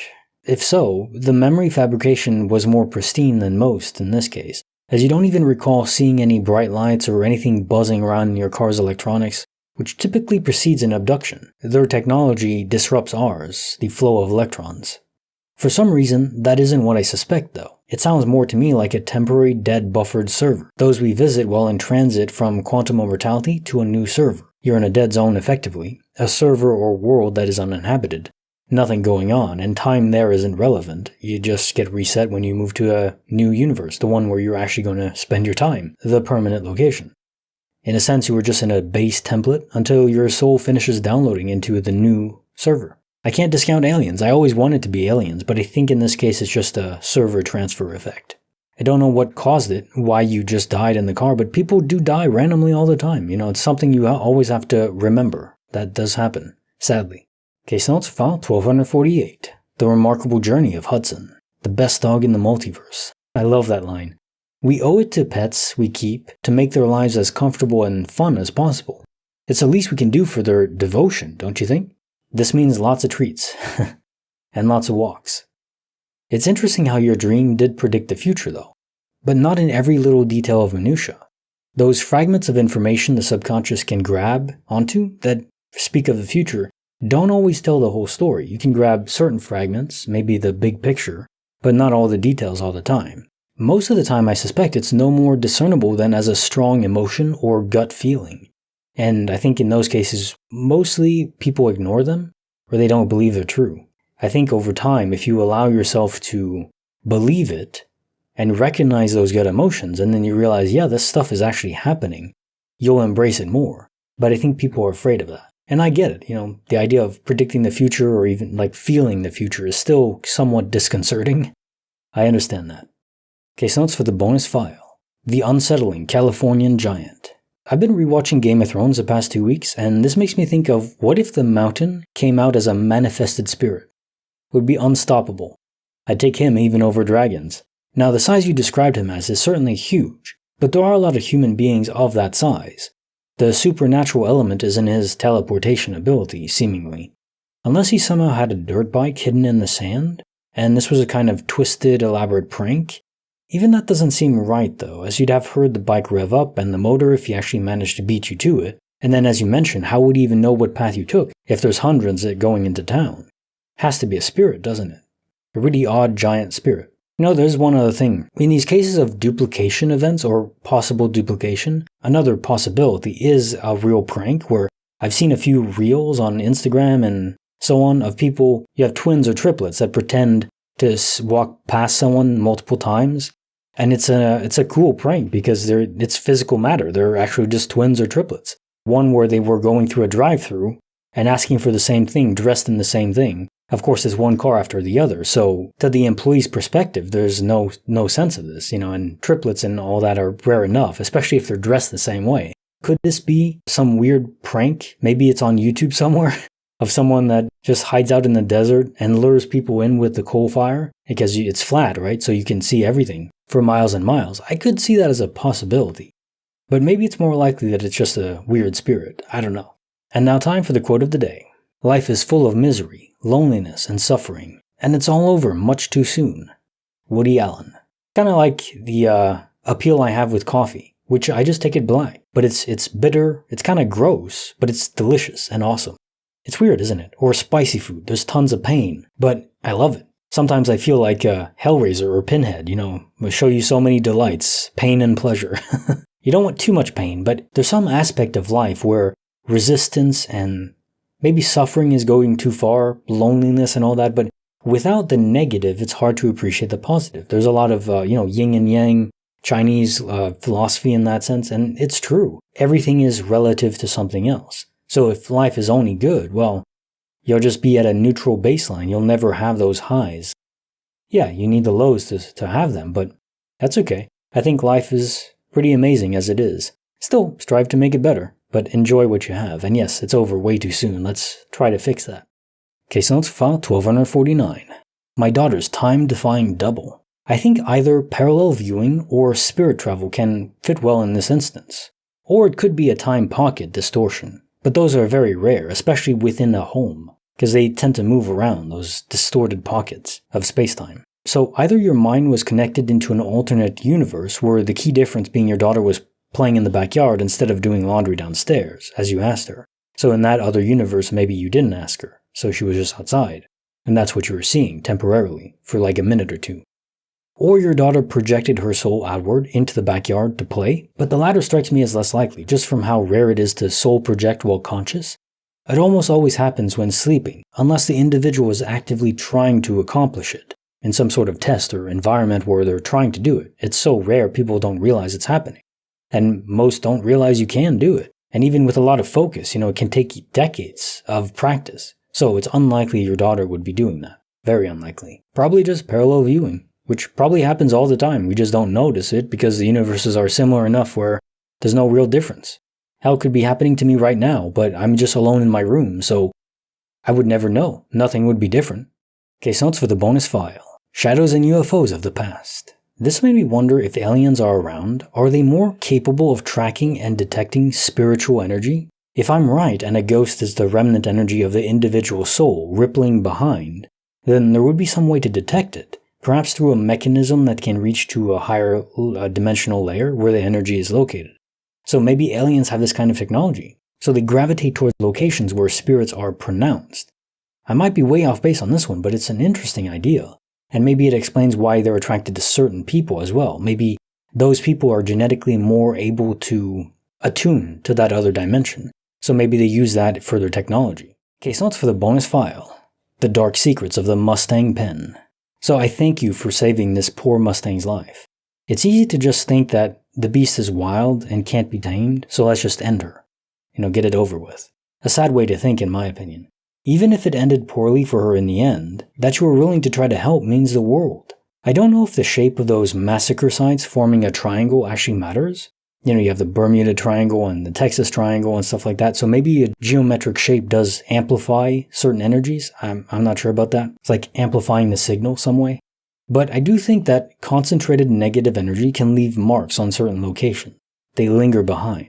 And for whatever reason, most animals are highly attuned to sensing this kind of energy. So they always react before humans do, and more potently so, as you described. My guess is if you were to live in that same pen area, it would still affect you too, maybe just slower to affect humans. And now time for the quote of the day. The real art of conversation is not only to say the right thing at the right place, but to leave unsaid the wrong thing at the tempting moment.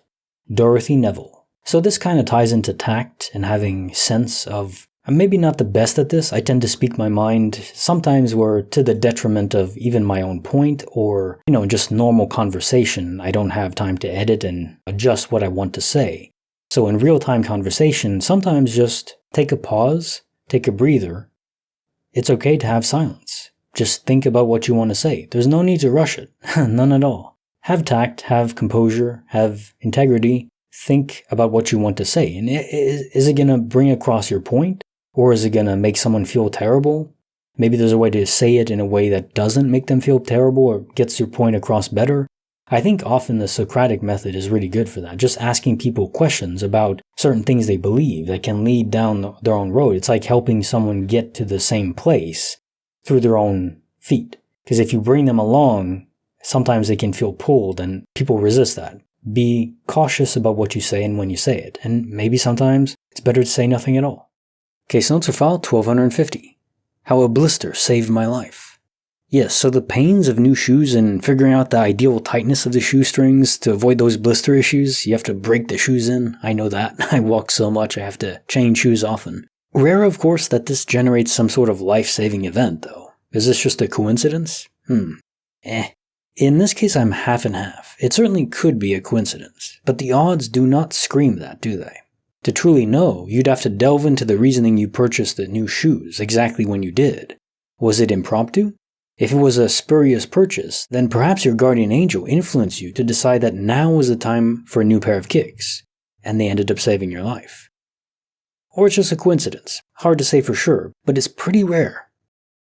Case notes of file 1251. My father's final gift. I'm so terribly sorry for your loss. Even if a bit of time has passed, it's never easy. I think about this too nowadays. My mom is in her 50s and still very healthy, but my dad is pushing into his 60s, and while still healthy, he spends his entire summers camping and fishing. It still makes me worry, A takeaway from this story is how your father seemed to know your words were true. He gave you the letter, not at all at random, and when you suggested to be the last time you see him, he hugged you tighter, didn't try to deny it.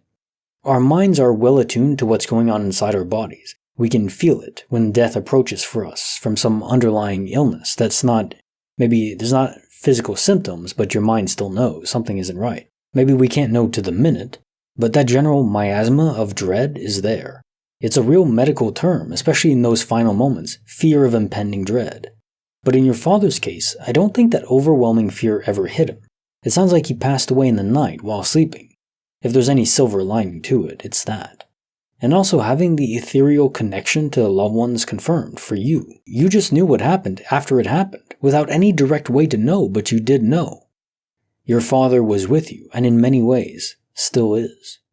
Case on to file 1252, the time traveler in a 1940s suit. Your friend saw you talking to this man too, which means we can automatically rule out hallucination. I don't buy into collective delusions unless they're induced by some kind of willed entity or maybe a memory manipulation. An actual time traveler? Well, if so, clearly not through advanced future technology. You don't get that advanced, then pretend to be homeless in a suit from an era that doesn't even match the era you're in. That doesn't make sense. From this man's perspective, how everyone else was dressed would appear mismatched, foreign even. But then if you're truly homeless, it wouldn't be the first thing out of your mouth, would it be? Because if this really is time traveling, he wouldn't be aware of it. It wasn't by his will that he was in that era. Another possibility is a type of test. I'm reminded of the Lady of the Lake in the Excalibur mythos.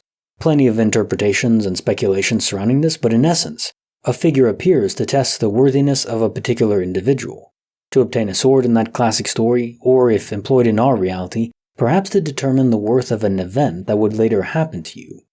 Are you worthy of it? How would you deal with it? Perhaps to make it clear to others and yourself that you're a good man with a good heart. Not everyone, in fact these days I'd argue most, would have helped the man, given him money. Or it doesn't have to be money too, you could have offered him food or something, that's perfectly reasonable. But I think most people just ignore homeless people now.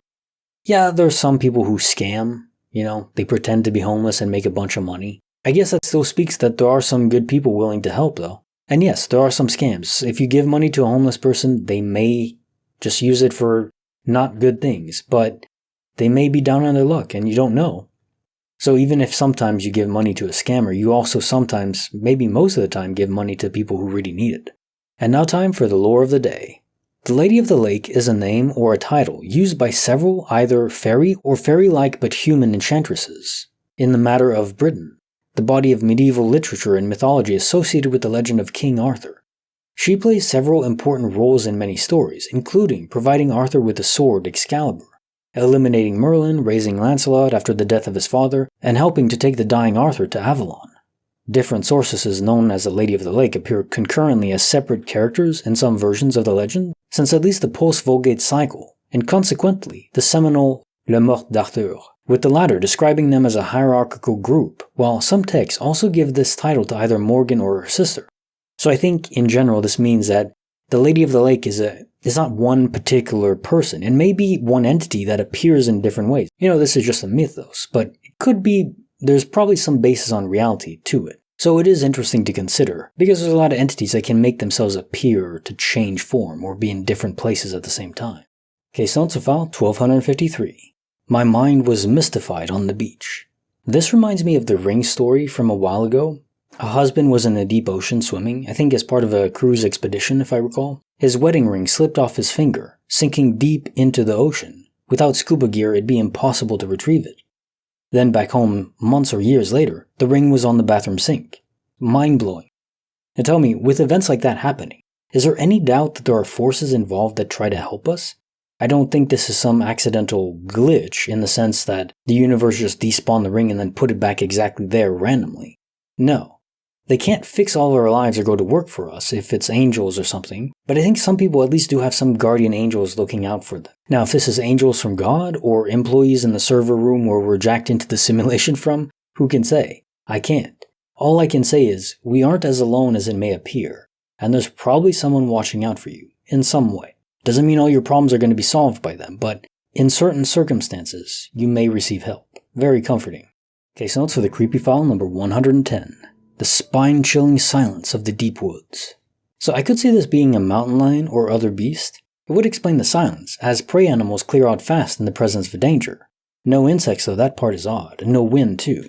Could be another layer of coincidence, just wind drops down as the night falls. All that said, I do believe there are times when we're alone, far away from others, that the fundamental server infrastructure has less processing capacity allocated to that particular area. This can lead to anomalies and glitches. Could lend towards the lack of noise too. And we do see this is a technique used right now in MMORPGs where Given a certain area, there's grids or server clusters, and if a lot of people are in one, then there's more server capacity allocated to that area to process it. If you're just one person alone in a faraway system, there's very little processing power needed. Well, supposedly needed.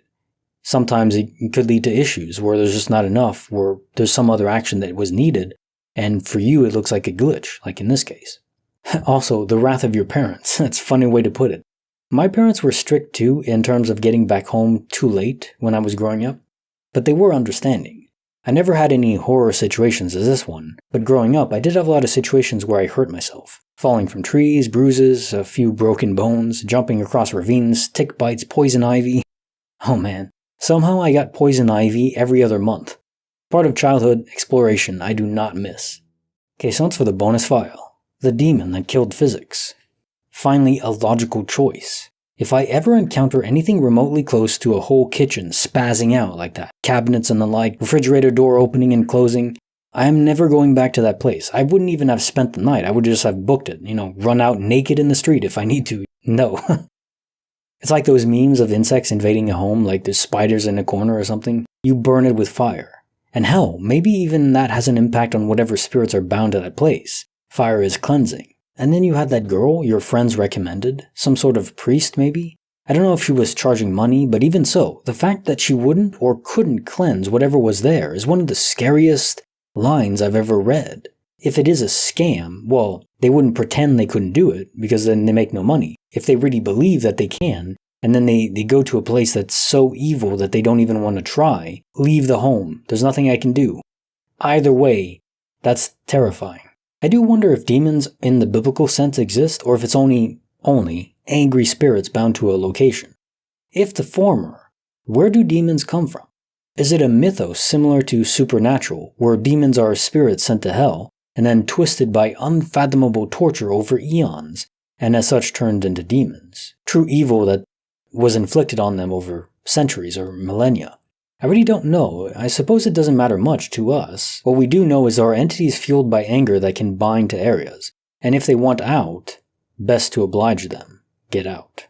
And now time for the quote of the day. The heights by great men reached and kept were not attained by sudden flight, but they, while their companions slept, were toiling upward in the night. Henry Wadsworth Longfellow. So what does this signify? It means that those who achieve greatness, they don't necessarily have the most talent or they're not the smartest people. They're simply the most determined.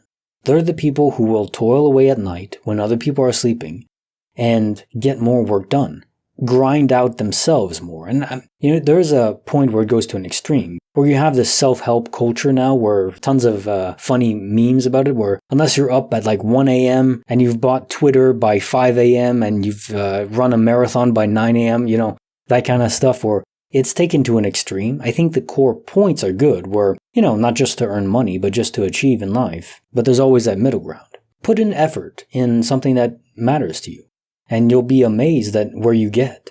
Especially if you compare yourself to most people who just put in enough to get by, and there's nothing wrong with that. It's about asking yourself what you want from life. How much do you want? Do you want to reach the height of Mount Everest? Well, that's going to require more work and more dedication. If you're comfortable where you are with this more simple life, again, nothing wrong with that. That's great. Just know yourself.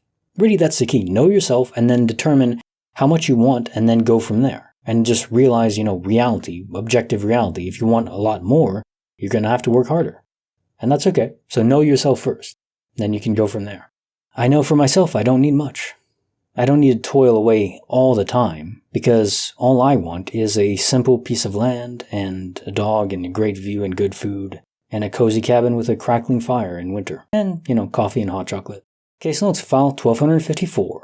The tornado siren that never was. You and your friend both heard the anomalous sound, and yet your friend didn't get sick. You did, and don't remember it. Sounds like some sort of memory block is involved, which typically indicates aliens. Aliens and mysterious sounds, but no lights. I'm not sure about this one. I don't think the fabricated memory would be induced to be exactly the same between you and your friend, but it is a weird anomaly between them. Being sick suggests some sort of physical effect too, trauma even. Placing a bet, I'd go with the transitory warning sound. So, When servers shut down during a gaming match, warnings exist. You're always notified before they do. Of course, we're always playing the game and we can't disconnect if life is a simulation, a game. And it's rare for this to happen to us when server has to be closed down, so maybe some issue in the real world, so they had to shut it down and transfer everything over. And I think because of that, you weren't meant to wake up. The sound could be some sort of artifact from the real world infiltrating into the simulation. Case notes for the creepy file number 111. The stranger who vanished into the rain. Yeah, this being a sad man, I could see that. What other explanation can be conveyed other than a man very much so down on his luck? It wasn't some park employee. They'd have a raincoat on, poncho or something like that. Not a dress shirt and all that in the middle of a storm, in the middle of nowhere. It is always unsettling, isn't it? When you're in the middle of seemingly nowhere, assured that you're alone, and then you get a realization that no, you're not actually alone. It's happened a few times to me in the past while camping. Nothing negative ever happened, they weren't hostile, but they're probably just as surprised as you are. But it still shakes up the soul a bit, doesn't it? Case notes for the bonus file. The Ghosts of Shiloh Battlefield. So I've heard of strange air currents of cool air, sort of like underwater currents in the ocean, with the different thermal properties. Air does behave much like a fluid. That said, while I've heard of this weather phenomena, it's supposedly very rare, and also never happened to me either. Could this be just a simple weather anomaly? Maybe. If it was related to the spirits in the area, I wonder if they can sense doubt and skepticism? I try to empathize as much as I can with other people and even other possible entities like spirits. If I was a spirit and knew humans that doubted my existence were there, I wouldn't be angry at all, but I would want to signal to them that I do indeed exist. Not too many options as a spirit to do this, outside of physically manifesting in the mortal realm, which I don't think spirits can do easily, or we'd see them far more often. So instead, a quick drain in the surrounding heat energy in the air, leading to a gust of cold wind as it flows downwards to the ground. So weather anomaly or spiritual signals? Can't say for sure, but not too surprising given it is a battlefield, that there would be spirits there. And now time for the quote of the day. Avoid having your ego so close to your position that when your position falls, your ego goes with it. Colin Powell. Yeah, I mentioned this before in a different quote, but if your ego is tied to a belief, then you can never let that belief be wrong, because then your ego dies, and we are tethered to our ego. And that's not necessarily bad. Keep that in mind. Our ego is important. We need to feel like we matter and that our position in the world is relevant. You know, if we just diminish ourselves to nothing, like ego death I think is going too far. You don't want to be diminished to nothing. But again, that middle balance. You want to find a place where you have ego, you have pride in the things you've done, things you know. It's a very difficult tightrope to walk, because you need to have that ego, but also not tether it to all the beliefs that you have, because they could be wrong. I'm not immune to this either. I try to be, but it's very difficult as humans. We do naturally tend to attach our ego to certain opinions, usually political, but it could be religious, it could be anything, really. I mean, people tether that to what brand of products they buy, or pizza and all that. I mean, my ego is tethered to having pineapple on pizza. Like, that's just wrong. There's no way I'm wrong on that. It doesn't go well. No. On anything else, I don't have an ego, hopefully. So, in a nutshell, just always be open to new information. And if it replaces a belief you had before that was wrong, that's good. Now you're better for it. Be careful with ego. You do need it, but just be careful what you attach it to. Case notes for file 1255.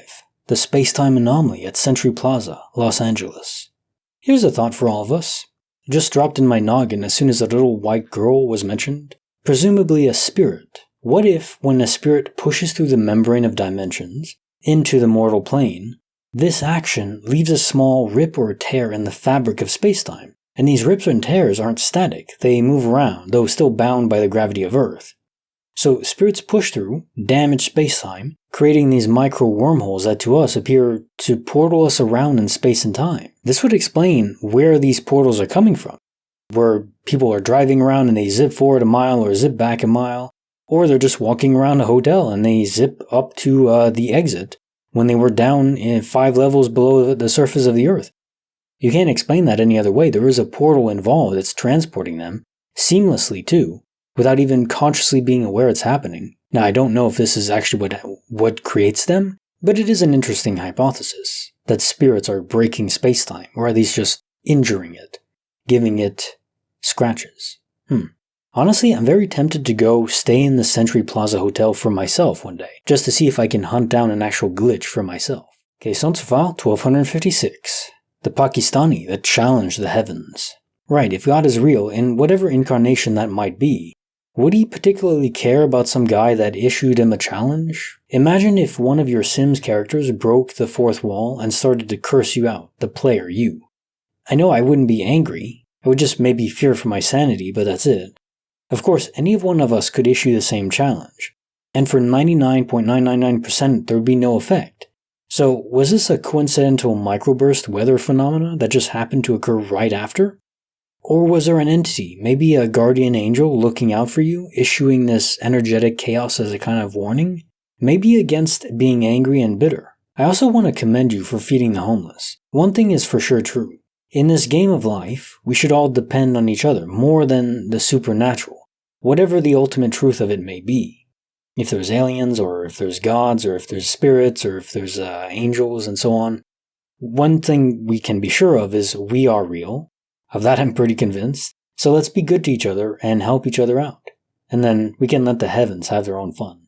Questions for the bonus file. The reign of my sister's soul. We're highly attuned and connected to those we love. That's so true now, it's very obvious. If they suffer pain, as long as your soul is opened, the ports connecting that information flow aren't closed off, usually from fear of the unknown, then you'll just know. And you'll feel it deep in your being. You can't ignore it. It overwhelms any other feelings or thoughts. As far as the rain while sunny, it is rare, but these are called sun showers. Usually from rain miles away, blown up by heavy winds, then carried over to a cloudless area. It's really cool. I've never experienced one myself, but I'm sure it felt surreal. That it happened around the time of your sister's passing is curious, though. Was there a guardian angel around, your sisters perhaps, rushing to help? My guess is, guardian angels are a more evolved form of human, or if they're angels, they may still not be able to be around 100% of the time. Maybe they're assigned to multiple individuals, we don't all have just one. Maybe it even signifies a level of sorrow from her guardian angel, at failing to protect her. I also do wonder how guardian angels would fit in with quantum immortality. Do they transition to the new universe with the soul that died? Or are they assigned to one particular universe and there's different guardian angels per the universe? That would make a lot of guardian angels though. So I think they probably have the ability to travel, which would explain their caseload being a lot so that it's hard to keep up. And now time for the quote of the day. I have never let my schooling interfere with my education. Mark Twain. How much education do you actually get in school? I guess it depends on the subject. For math and hard sciences, probably still pretty good. But for everything else, I think philosophy especially, and life will just teach you a lot just by living it and experiencing it. So don't shut yourself off to new experiences. As hard as it is for me to do this, take my own advice, I tend to do the same thing more or less. I like routine. Let life teach you. You'll learn a lot more than in school. At least useful stuff. Question sur file 1257. Glimpsing across time in Granada. It does sound like she knew something odd was afoot. Perhaps her soul was linked into the past, and she wasn't entirely aware of this on a conscious level. But, indeed as you say, her aura felt mysterious. Perhaps because it wasn't fully manifested in her present time body.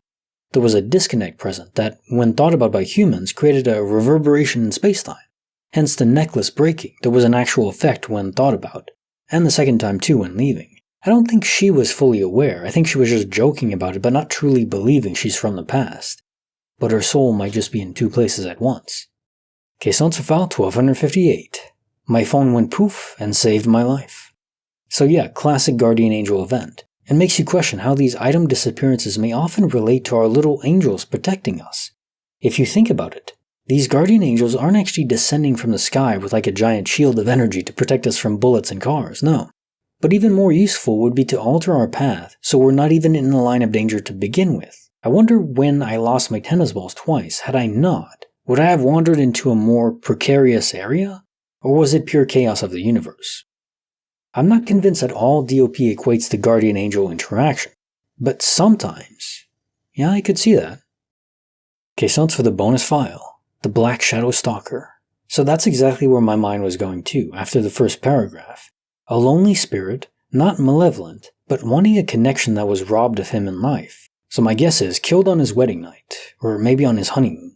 It's even possible that this happened centuries ago, and you're the reincarnation of the same kind of soul that he was in love with. But fear not.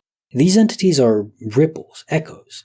They aren't the full person, the full soul, not at all. So I don't think you have anything to fear. It's more of a loose tether that's elastic, and indeed as you move locations, just couldn't keep up with you. And now time for the quote of the day. All love that has not friendship for its base is like a mansion built upon sand. Ella Wheeler Wilcox. What is love if not strong friendship? There's adult behaviors, sex, and all that, and that can bond people, but there are people out there that have strong relationships and, marriages even without any sex at all. They're asexual. If that's possible, then it means that sex shouldn't be the bond. It's not the glue that holds everything together. It's like a bonus, a cherry on top. But if you don't have a strong friendship with the person you're with, I don't think it can work. I don't think it will last and endure.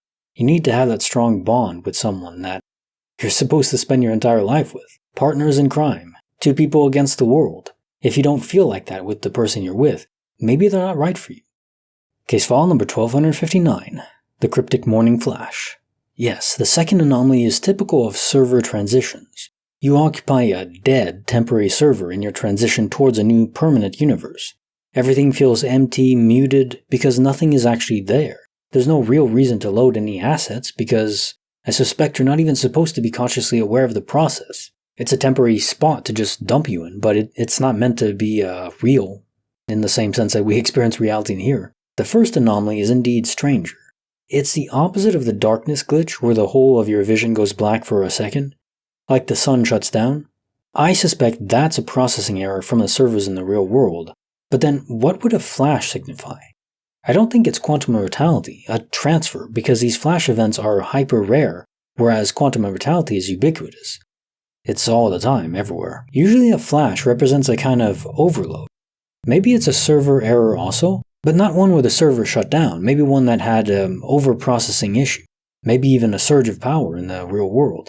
If electricity is even real in the real world, I don't know. Corrected itself before a total collapse, so it didn't shut down and you didn't perceive like total blackness. In the real world, what we experience as a second here might be much, much longer in the real world, or even much less time, depending on how it's structured. But yeah, what we experience might not be real time.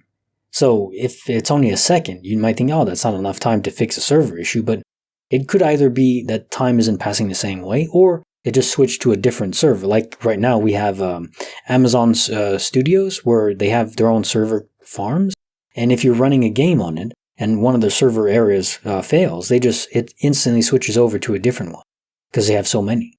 It's all seamless.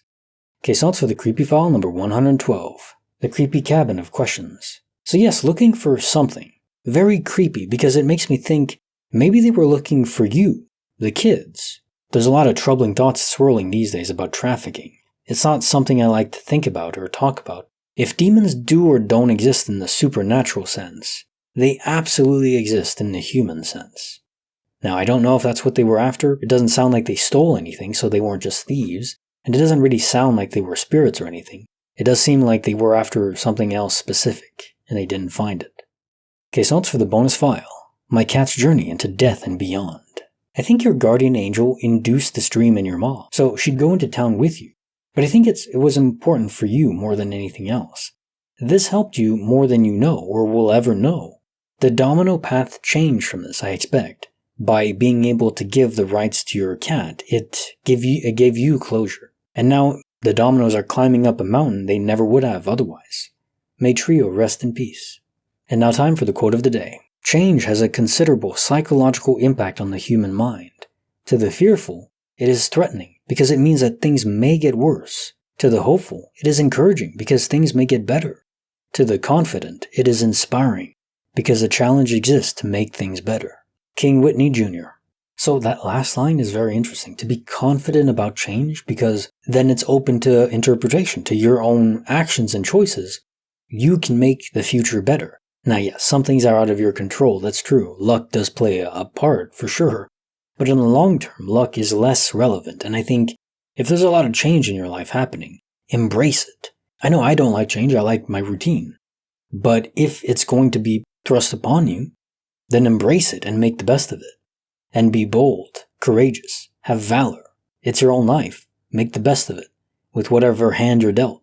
And maybe even sneak a few cards in to your hand, against other people, but maybe against the universe if you can. Make the best of your life. It's the only one you're going to get. Until you port over to a new universe, but we're not supposed to know that. Caissons file 1260. The day I was erased from existence. By the way, it's raining, thunderstorming outside, so if you hear some noise or just background noise from that, come on Dave, don't be afraid. So organizational issues happen, true. New employees that don't comprehend the systems in place. Still, that doesn't explain why the girl would ask your name 3 times. Then when the second girl comes over, asks again. Which means the first 3 times she didn't even type your name into the system? Was the keyboard busted? I don't think so. Didn't sound like it. And how can you not remember someone's name, which is also on the receipt as you pointed out? And then your neighbor helping you select appliances that wouldn't even work for you, since there's no gas hookup in your neighborhood. It's not a fiction of your mind, your neighbor really was there as he handed the paint in to the girl. So yeah, this is weird. Give me aliens, werewolves, zombies any day of the week over experiences like this. Experiences that start to peel away at the fabric of your mind, your sanity. Where those little screws that always fit, suddenly don't anymore. Small, innocent little errors compounded together to shatter reality. Disturbs me beyond words. You have to be able to trust your own mind. Caissons file 1261. My dad's bizarre UFO experience. So alien craft, or was it a military experiment? There's no sign of an abduction, memory alteration, time loss, or wonky electronics in the car, so I'm guessing the latter. More to that point, alien ships typically make no noise. Whatever technology they have to cancel out the effects of gravity don't produce sound, at least not external to the craft. Roswell isn't too far from the White Sands missile range, by the way. So could it have been a type of missile test? Of course, without any payload, just testing the rocket system, the delivery mechanism. I could see that. Caissons file 1262. I predicted every detail in a TV show episode before it aired. So we have so many documented cases of people excavating future knowledge from the ether. It's all out there. It no longer surprises me. My only question about this is how far ahead reality is really buffered, which is my way of reasoning to free will still existing. We made our choices, now we're just reliving them. If so, that future knowledge is already out there, ready to be read by certain brains that are attuned to it. But really why? Why was your brain able to harvest this kind of information, and for something so, innocuous as a reality television show? I wish I could give you those answers, but I have no clue what the catalyst is. And now time for the quote of the day. I like living. I have sometimes been wildly, despairingly, acutely miserable, racked with sorrow. But through it all, I still know quite certainly that just to be alive is a grand thing. Agatha Christie. Embracing life is key, even if your situation is poor. The only time life becomes untenable, and why people would commit to ending it, is if they have no hope of it getting better.